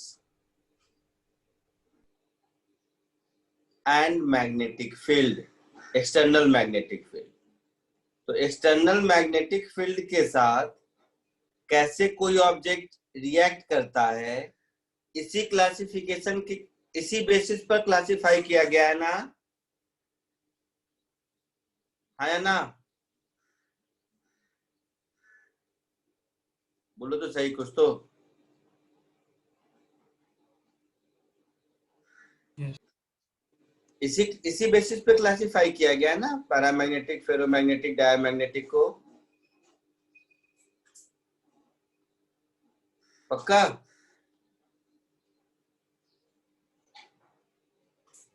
बोलिए।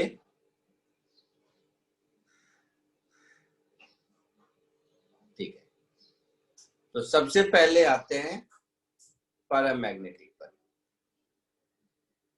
पैरामैग्नेटिक में क्या होता है मालूम है आप लोगों को?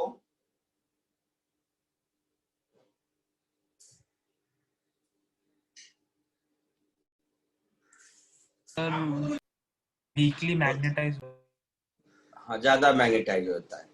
या कोई भी मटेरियल के मैग्नेटाइज होने का रीजन क्या है, मैग्नेटाइज होने क्या या नहीं होने का? सर वो मैग्नेटिक डाइपोल मूवमेंट अगर हाँ, सर। लाइन हो तो फिर अच्छे से हो नहीं जाएगा। नहीं, अच्छे बुरे से नहीं पूछ रहा हूँ बेटा, मैं बोल रहा हूँ कि ऑब्जेक्ट के अंदर मैग्नेटिक प्रॉपर्टी आती कहाँ से है? डाइपोल इलेक्ट्रॉन, एटम या मॉलिक्यूल का। नहीं नहीं, इलेक्ट्रॉन स्पिन से। हाँ वेरी गुड, इलेक्ट्रॉन स्पिन से।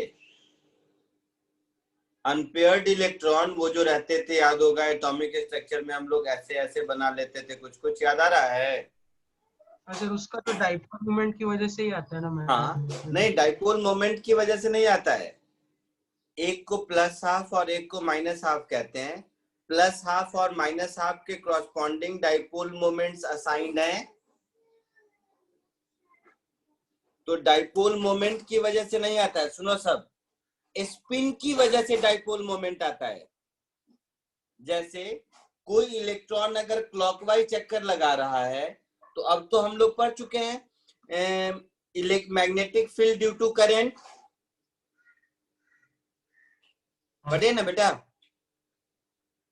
तो अगर अपने ही ऑर्बिट में कोई इलेक्ट्रॉन क्लॉकवाइज या एंटी क्लॉकवाइज घूम रहा है, तो उसके कॉरस्पॉन्डिंग एक मैग्नेटिक मोमेंट क्रिएट हो गया।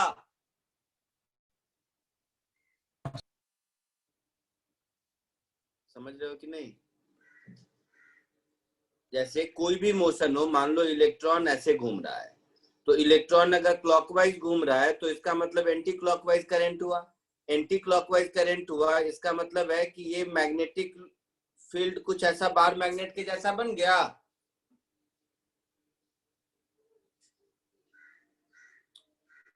बोलिए।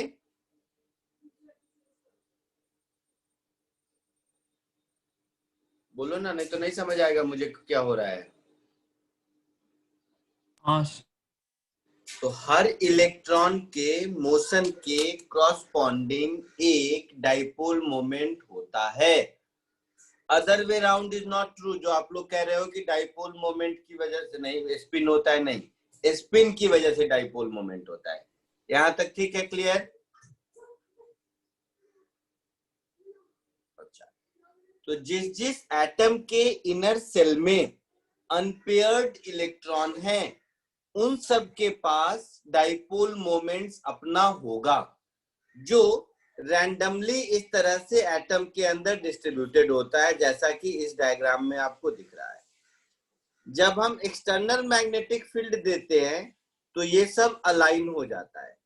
तो ये सब अलाइन होने की वजह से इसके अंदर एक मैग्नेटिक फील्ड जनरेट होता है जो बाहर के मैग्नेटिक फील्ड से ज्यादा है ना।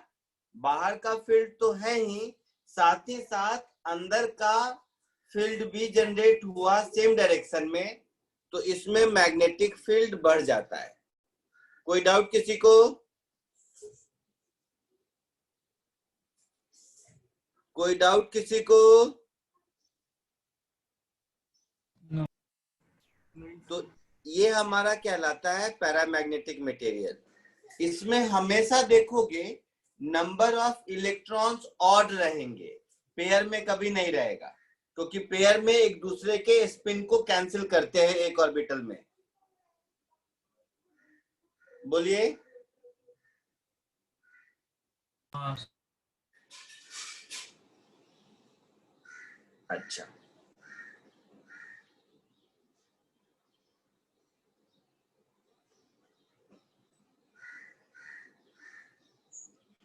अब थोड़ा सा इसको आप अभी तक हम लोग जो भी मीडियम से रिलेटेड प्रॉपर्टी पढ़े हैं उसके हिसाब से थोड़ा इसकी एनालिसिस कीजिए। म्यू आर के बारे में कौन बताएगा, क्या होगा इसका रिलेटिव परमिएबिलिटी? नॉट से ज्यादा। क्या बोल रहे हैं बेटा? 1 से ज्यादा। 1 से ज्यादा होगा। Very 1 good. से सबको क्लियर है ये बात? अभी तक ऊपर में जो जो टर्म पढ़े हैं उसके बेसिस पर अब बाकी आप लोग कर लेना। मैं जो बोला हूँ कि ऑड नंबर ऑफ इलेक्ट्रॉन्स होते हैं, स्पिन, ये सब थ्योरी का पार्ट है, आप समझते रहिए। ये 1 से ज्यादा होगा, ठीक है। अच्छा, इसकी मैग्नेटिक ससेप्टिबिलिटी कितनी होगी? 0 से ज्यादा। 0 से ज्यादा। 0 से ज्यादा। अच्छा, 1 के रेस्पेक्ट में क्या कंपेयर करेंगे? चलो 0 छोड़ दो। सर शायद नहीं बोल पाएंगे 1 के रिस्पेक्ट में। नहीं बोल पाएंगे? बोल पाएंगे। अच्छा, तो मैग्नेटिक ससेप्टिबिलिटी पॉजिटिव होगी, ये आप कह रहे हैं? हाँ सर। यस। अच्छा, 1 के रिस्पेक्ट में अभी आप नहीं बोल पाएंगे, ठीक है। तो अभी आप नहीं बोल पाएंगे तो मैं इसको सिर्फ लिख के छोड़ देता हूं, क्योंकि 2 मिनट के बाद आप खुद बोलेंगे। ये क्लोज टू 1 होता है, 1 से बहुत ज्यादा नहीं होता है। जब मैं फेरोमैग्नेटिक मटेरियल पढ़ाऊंगा तब आप बोल पाएंगे इसको, ठीक है। ये तीनों पॉइंट में किसी को कोई डाउट है?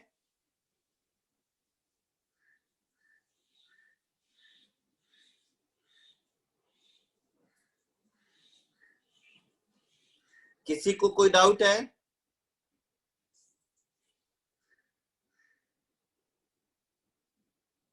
नहीं। तीसरी बात जो फिजिक्स में काम की है, वैसे आपको नहीं हुआ होगा, इसका I और H, मैं बार बार कह रहा हूं, ये I और H में ही कंफ्यूजन हमेशा रहता है, ठीक है। तो इसका जो I और H है वो हमेशा आपका ऐसा सेम डायरेक्शन का मतलब एक मिनट जाओ लिख देता हूं। जैसे इधर I है और H है। I हुआ इंटेंसिटी ऑफ मैग्नेटाइजेशन और H आपका हो गया मैग्नेटाइजिंग इंटेंसिटी ऑफ फील्ड। तो ये दोनों हमेशा सेम डायरेक्शन में रहेगा। एंड ये एक इंपॉर्टेंट पॉइंट है, I and H are independent of each other.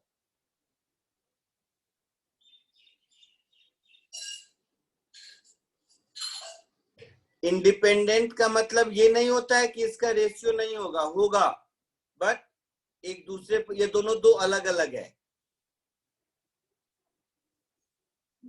अच्छा, ये वाले ग्राफ का मीनिंग समझ इसलिए आएगा अगले मटेरियल में, क्योंकि जिधर H रहेगा उधर ही I रहेगा। अपोजिट पोलैरिटी नहीं डेवलप करता है, तो I और H के बीच कुछ कांस्टेंट रेशियो होगा, ये हमेशा ऐसा ही रहेगा। तो ये मोर और लेस आपका हो गया पैरामैग्नेटिक की कहानी। डायमैग्नेटिक में क्या होता है, कोई बोलेगा? सर उल्टा हो जाएगा डायरेक्शन आयन्स का। नहीं वो तो ठीक है, डायमैग्नेटिक होता क्या है?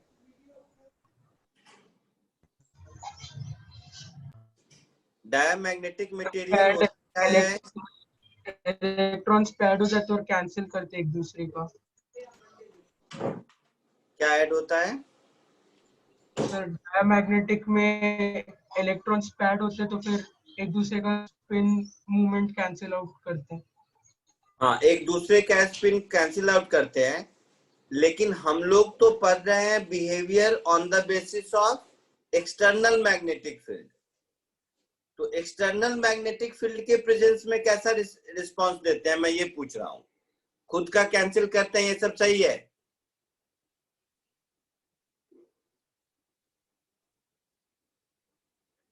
अगर एक्सटर्नल मैग्नेटिक फील्ड नहीं हो तब तो ये जो मैंने अभी बताया है पैरामैग्नेटिक, वो भी सॉरी डायमैग्नेटिक, वो भी आपका मतलब पैरामैग्नेटिक में भी मैग्नेटिक फील्ड नहीं होगा।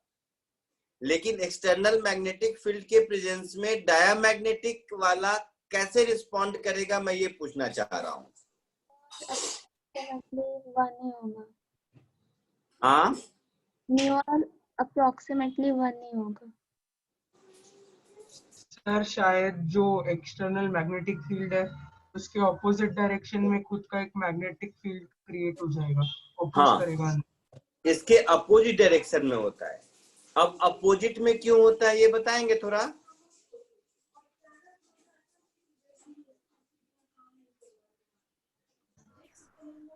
अपोजिट क्यों होगा? हाँ वही पूछ रहा हूँ, अपोजिट क्यों होगा?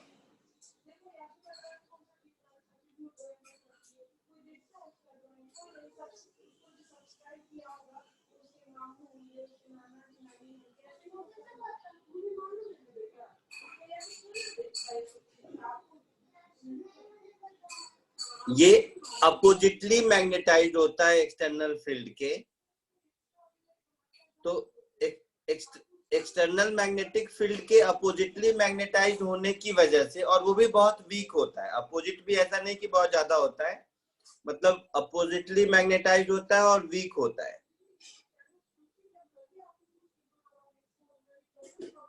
तो इसके अंदर आपका मैग्नेटिक फील्ड नहीं होता है, बहुत कम होता है, न के बराबर। अच्छा, तो एक बात हम ये कह सकते हैं कि अगर अपोजिट होता है तो ओवरऑल जो बी नॉट बाहर है उसके रेस्पेक्ट में तो बी छोटा होगा, है ना? म्यू आर की वैल्यू 1 से छोटी होगी। मैग्नेटिक ससेप्टिबिलिटी की वैल्यू क्या होगी? नेगेटिव। नेगेटिव होगी। अच्छा, ये तो वैल्यू बोल दिया मैं। अब थोड़ा सा यहाँ पे फिर वैल्यू पे आता हूँ। ये नेगेटिव होगी, ये पक्का है। नेगेटिव होगी तो वैल्यू कितनी होगी? -1। Close to -1।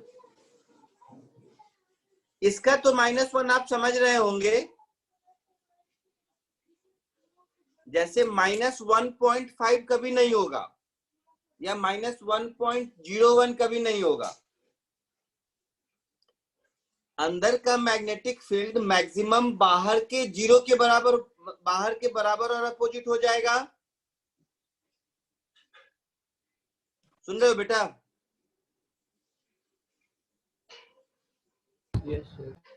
तो XM का वैल्यू नेगेटिव होगा और नेगेटिव में मैक्सिमम -1 के बराबर हो सकता है। पॉजिटिव कभी नहीं होगा, ये पक्का है, और -1 से छोटा कभी नहीं होगा, ये पक्का है। क्लियर है? वो जितना भी अंदर आए उसे कैंसिल करने के लिए। हाँ, मैक्सिमम होगा तो पूरा कैंसिल करेगा, लेकिन खुद से अपोजिट डायरेक्शन में क्रिएट नहीं करेगा। अच्छा, इसमें फिर जो B और H का डायरेक्शन है,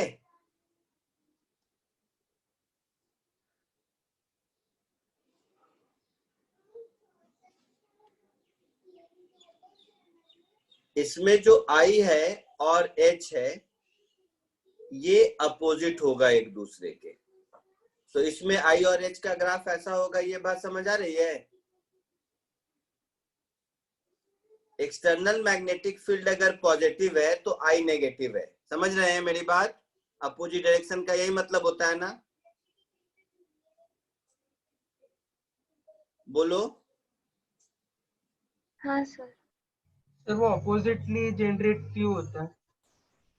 हाँ, यही मैं तब से पूछ रहा था आप लोगों से कि ऐसा डायमैग्नेटिक में ऐसा होता क्यों है। तो जैसा मैंने कहा आपको पैरामैग्नेटिक में बताया था कि हमारे पास जो एलिमेंट्स हैं उस एलिमेंट्स के इनर ऑर्बिटल में अगर ऑड नंबर ऑफ इलेक्ट्रॉन्स हैं कुछ अनपेयर्ड, तो उसका अपना एक डाइपोल मोमेंट होता है जो अलाइन हो जाता है एक्सटर्नल के हिसाब से। डायमैग्नेटिक में क्या है, इवन नंबर ऑफ इलेक्ट्रॉन्स हैं, but even number of electrons में भी, सब सुनना ध्यान से, इवन नंबर ऑफ इलेक्ट्रॉन्स में भी अगर आप देखोगे तो कभी कभी ऑर्बिटल में अनपेयर्ड रहते हैं। सुन रहे हैं मेरी बात? सर ऑर्बिटल में तो पैड होते हैं इलेक्ट्रॉन्स डायमैग्नेटिक। नहीं, मैं कह रहा हूं कि इनर सेल में मान लो, वो पढ़ते हो ना तुम लोग कौन सा रूल एटॉमिक स्ट्रक्चर लिखने का, तो कभी कभी क्या होता है कि सब एक साथ फिल नहीं होते हैं, पहले अंदर वाले होते हैं फिर बाहर वाले होते हैं, ऐसा कुछ याद है?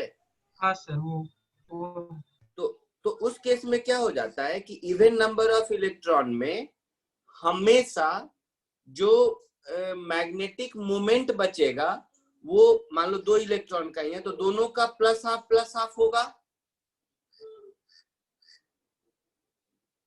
लेकिन ऑड नंबर में ऐसा नहीं होगा। नहीं समझे? नहीं समझे। एक सेकेंड। जैसे अब मुझे तो एटॉमिक स्ट्रक्चर पढ़े हुए बहुत दिन हो गया, लेकिन कोई एक ऑर्बिट ड्रॉ कर लिया, मान लो एक ये और एक ये, even number of he electron है, तो किसी इनर ऑर्बिट में ऐसा होगा तो किसी बाहर के ऑर्बिट में ऐसा होगा। अगर पेयर्ड है फिर तो कोई दिक्कत ही नहीं है। अगर अनपेयर्ड भी है तो ऐसा होता है ना, पहले अंदर का फिल करने के बाद बाहर, कभी कभी देखते हो ना 4s1 के बाद इधर 3D में कुछ 3D पहले आता है 4s बाद में आता है, ऐसा कुछ याद है? हाँ सर, हंस रूल में तो जो आपका 4s वाला है, क्या बोल दिया मैं, हाँ 3D पहले होता है, नहीं 4s पहले होता है 3D बाद में, जो भी ऐसा है कुछ ऐसा ही है ना? हाँ सर। 3D पहले 3D और 4s में कौन पहले भरेगा? 4s पहले भरेगा। 4s पहले भरेगा 3D बाद में। तो 3D मेरा हो गया इनर सेल। तो इनर सेल में जो अनपेयर्ड इलेक्ट्रॉन होंगे वो हमेशा एक ही स्पिन के होंगे ना? हाँ सर, एक स्पिन जैसा। पहले ऐसा होता है ना शायद कि एक लाइन से सब भरता है फिर दोबारा से उसका अपोजिट भरना शुरू होता है। हाँ सर, वही होता है। तो जो बच गया, जो अनपेयर्ड है, उसका स्पिन तो एक ही रहता है ना? Yes sir. तो अगर हमारे पास सेम स्पिन के हैं, अगर हमारे पास सेम स्पिन के हैं, तो जब हम इसको एक्सटर्नल मैग्नेटिक फील्ड देंगे तो इनका जो इंटरेक्शन होता है डाइपोल एक्सटर्नल मैग्नेटिक फील्ड से, वो इसके अपोजिट स्पिन में, मतलब कैसे समझाऊं, एक मिनट ऐसे रुको। जैसे अगर डाइपोल में ही हम देखते थे ना कि अगर एक्सटर्नल, अगर खुद का मैग्नेटिक फील्ड नहीं है, इसके इलेक्ट्रॉन्स अगर मूवेबल है, इलेक्ट्रॉन या डाइपोल अगर मूवेबल है, तो वो क्या होता था, एक्सटर्नल फील्ड के जैसा अपने को ओरिएंट कर लेता था। तो ऐसे मटेरियल को हम लोग डाइइलेक्ट्रिक कहते, सॉरी कंडक्टर कहते थे। और जो जिसमें ये पॉसिबल नहीं था वही हमारा इंसुलेटर हो जाता था। आई बात समझ में? जो अंदर के मैग्नेटिक फील्ड को, इलेक्ट्रिक फील्ड को कैंसिल करता था, वही हमारा इंसुलेटर हो जाता था ना।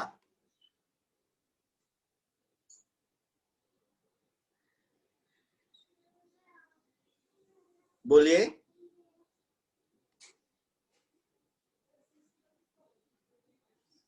ये जो, रुको मैं तुम्हें ना एग्जैक्टली ऐसा बताता हूँ,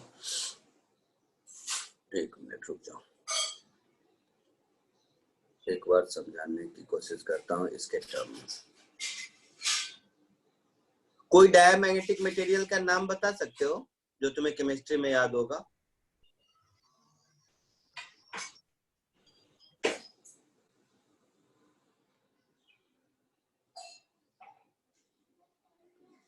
नहीं याद है?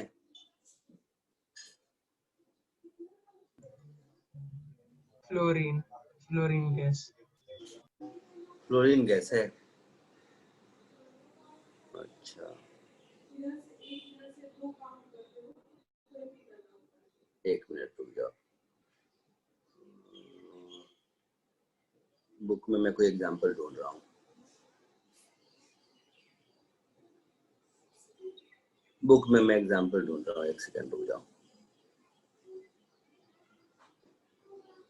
कोई तो मिल जाए ऐसी वर्मा की बुक में एग्जांपल।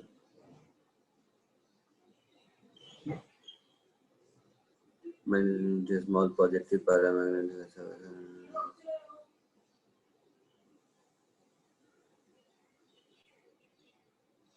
फेरोमैग्नेटिक सॉलिड में होता है, ये लिखा है।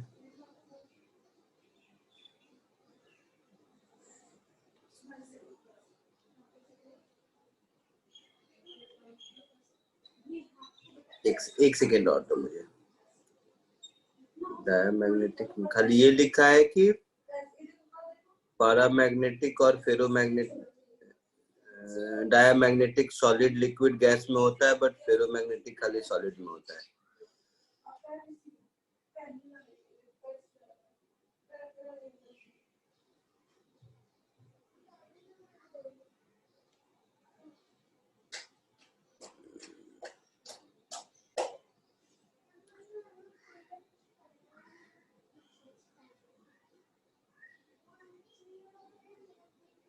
एक सेकेंड और दे दो बस, अगर मिला तो ठीक है, नहीं तो।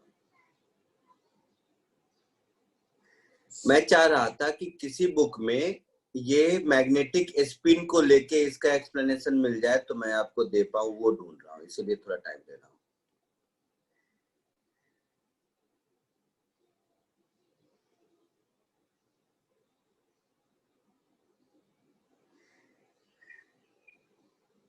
Large magnetization occurs in direction of field if the material is diamagnetic, a small ऐसा है।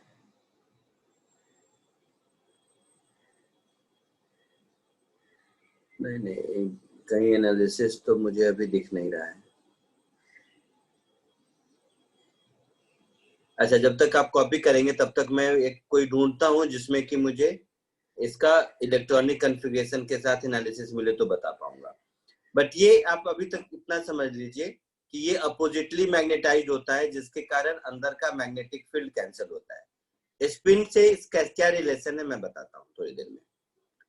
थर्ड, तब तक जब कॉपी करोगे तब ढूंढना आसान रहेगा। फेरोमैग्नेटिक, फेरोमैग्नेटिक में क्या होता है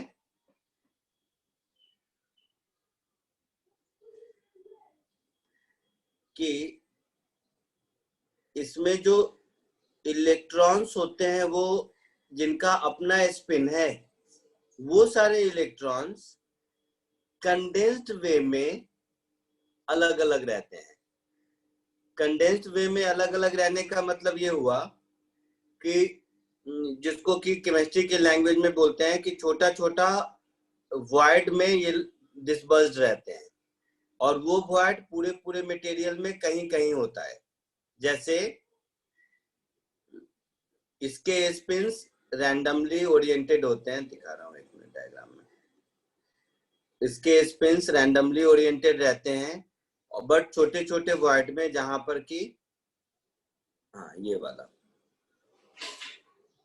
सेलेक्ट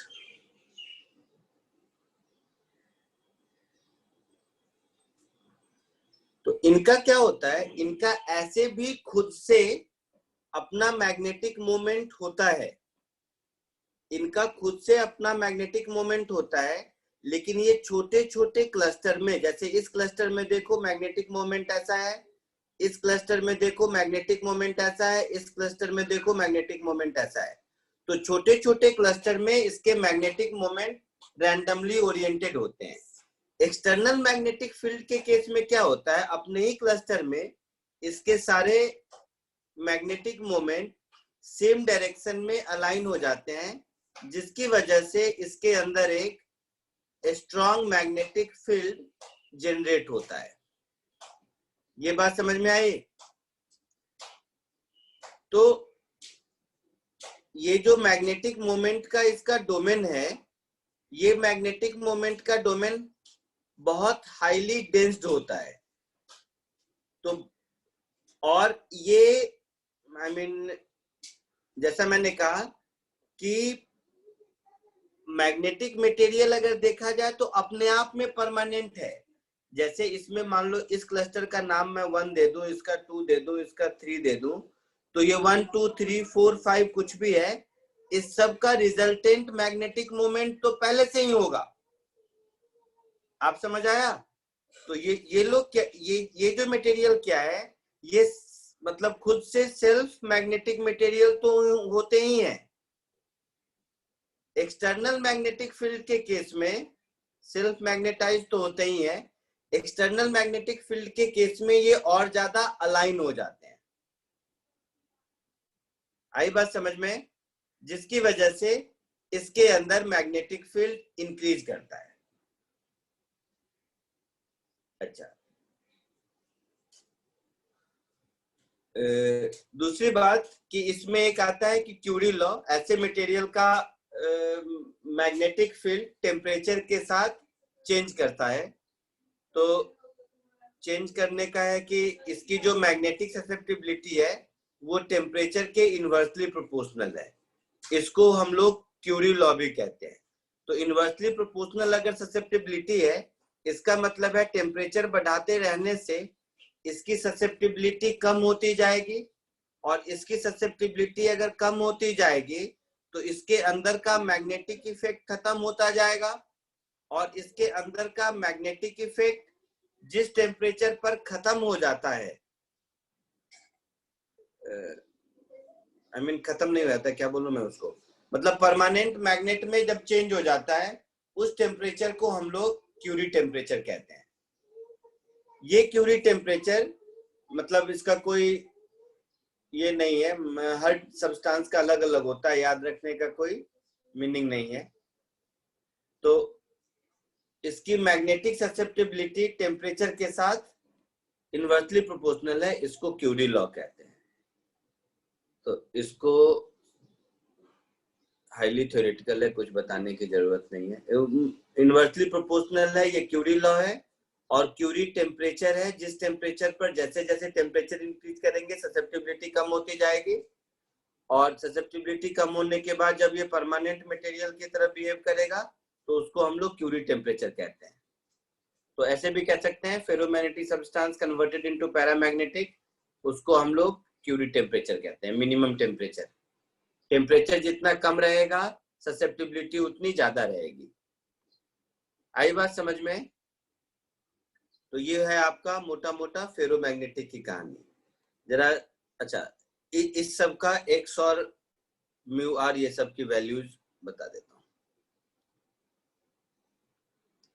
फेरोमैग्नेटिक के केस में हम कह सकते हैं कि जो बी होगा हमारा, वो बी नॉट के रेस्पेक्ट में बहुत ज्यादा होगा,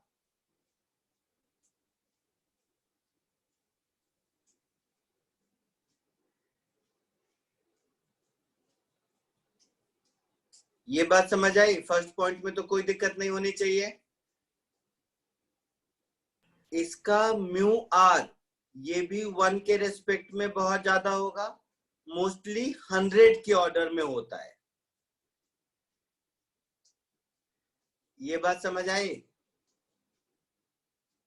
मोस्टली ये 100 के ऑर्डर में होता है।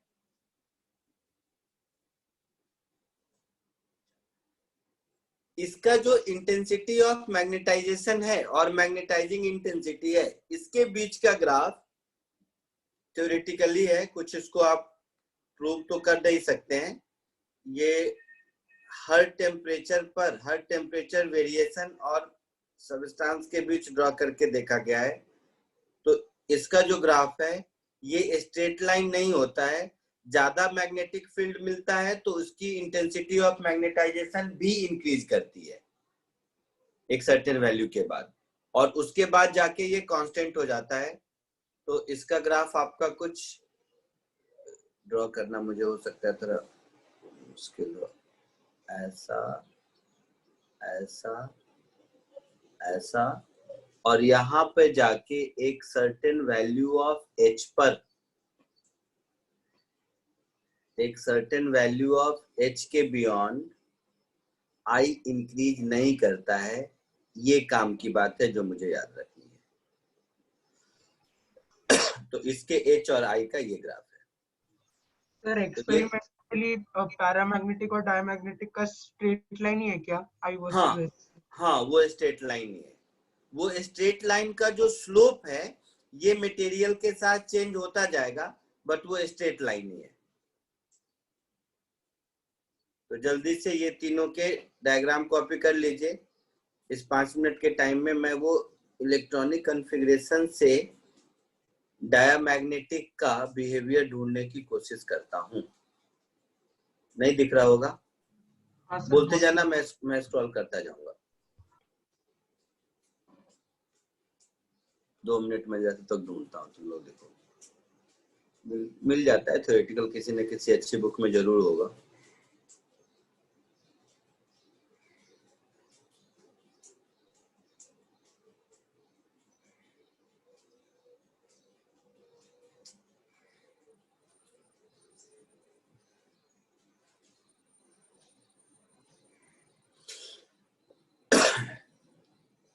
सब तो सही है, इधर direction opposite to H which में सब तो सही है।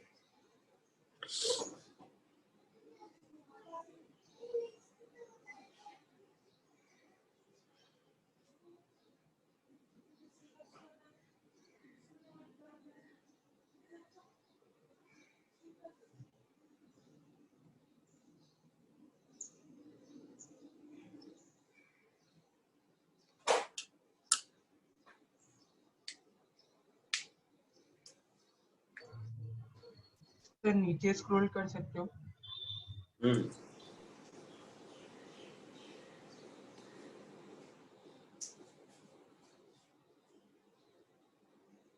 कितना नीचे बताना। हाँ सर।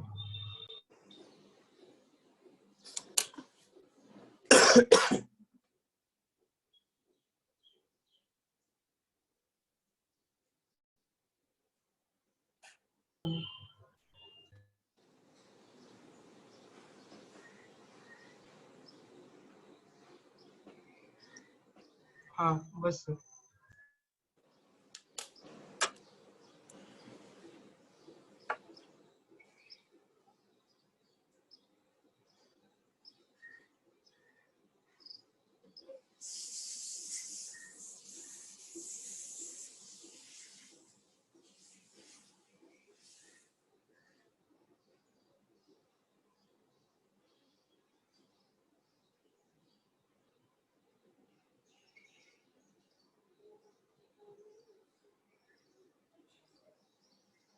थोड़ा नीचे करना।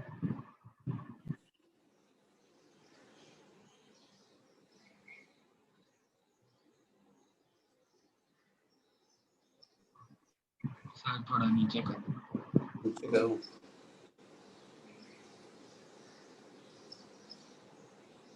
और नीचे कर दो।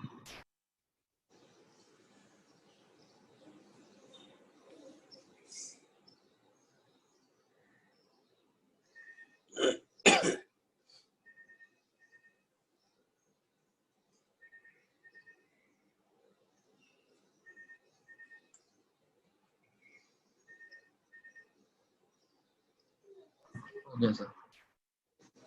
हो गया। अच्छा, एक चीज सुनो, जस्ट आई रियलाइज, इसको लिख देता हूँ। आगे मैं इसको ये करूं फुल व्यू। हाँ, एक चीज देखो, सुन लो सब ध्यान से। अभी तक जो मैं कर पाया उसके हिसाब से एक चीज ये लिख लो, सबसे इंपॉर्टेंट, ध्यान नहीं रहा मुझे, वो मैं उसका एनालिसिस ढूंढ रहा था तो उसमें याद आया। पैरामैग्नेटिक का रीजन होता है magnetic moment of spinning electron.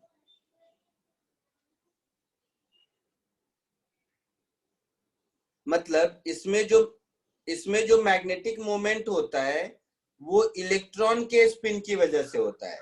इसीलिए उस समय मैंने कहा था कि जितने ऑड नंबर्स ऑफ इलेक्ट्रॉन्स हैं जिसमें, वैसे मटेरियल्स पैरामैग्नेटिक होते हैं। लेकिन डायमैग्नेटिक का रीजन स्पिनिंग नहीं है, मैं गलत बोल रहा था, अभी मैं ढूंढ रहा था एक जगह तो थोड़ा मुझे रियलाइज हुआ। डायमैग्नेटिक का रीजन है कि orbital motion of electron.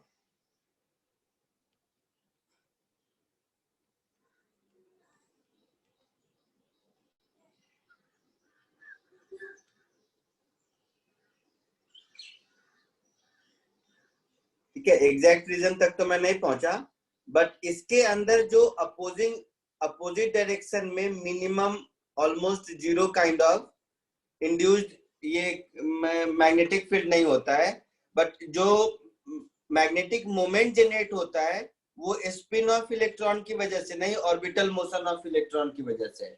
Electron अपने ऑर्बिट में भी घूमता है और अपनी जगह पर भी स्पिन करता है, तो अपनी जगह पर जो स्पिन करता है उसकी वजह से पैरामैग्नेटिक बिहेवियर है, बट ऑर्बिटल मोशन की वजह से डायमैग्नेटिक बिहेवियर है। एग्जैक्टली कैंसल आउट कैसे करता है ये मैं फाइंड आउट अभी नहीं कर पाया हूं। तो जितने भी डायमैग्नेटिक मटेरियल होते हैं ये हमेशा रिपेल्ड बाय मैग्नेटिक फील्ड होते हैं।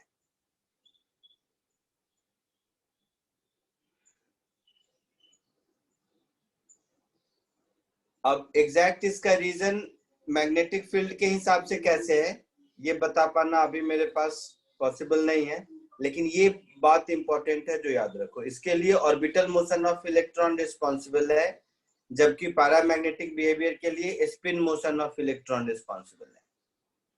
ठीक है, आई बात समझ में? हाँ सर, वो ऊपर लिखा नहीं था, थोड़ा सा ऊपर कर सकते हैं 1 मिनट? कहाँ पर? सर और जस्ट ऊपर करूं कि नीचे करूं? सर वो पैरामैग्नेटिक वाला नहीं लिखा था वहाँ पे। लिखो।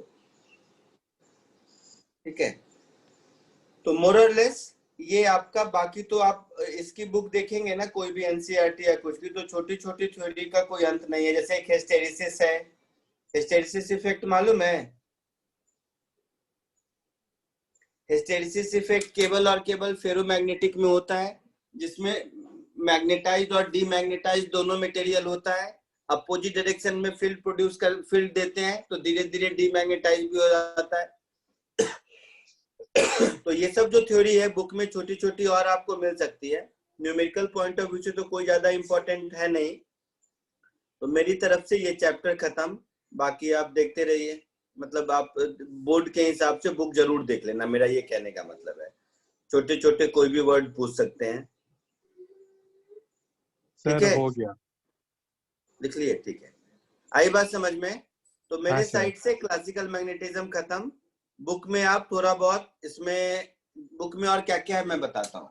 आप देखोगे इसमें एनसीईआरटी की बुक में तो आपको मिलेगा एक ये एक तो हिस्टेरिसिस लूप मिलेगा, वो पढ़ लेना।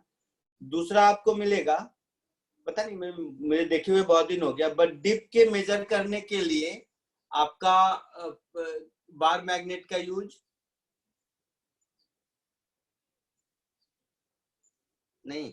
जैसे बार मैग्नेट को अगर हम रख दें और हॉरिजॉन्टल डायरेक्शन का मैग्नेटिक फील्ड अगर जीरो कर दे, कंपास का डिफ्लेक्शन जीरो हो गया, तो horizontal component of magnetic field मिल जाएगा।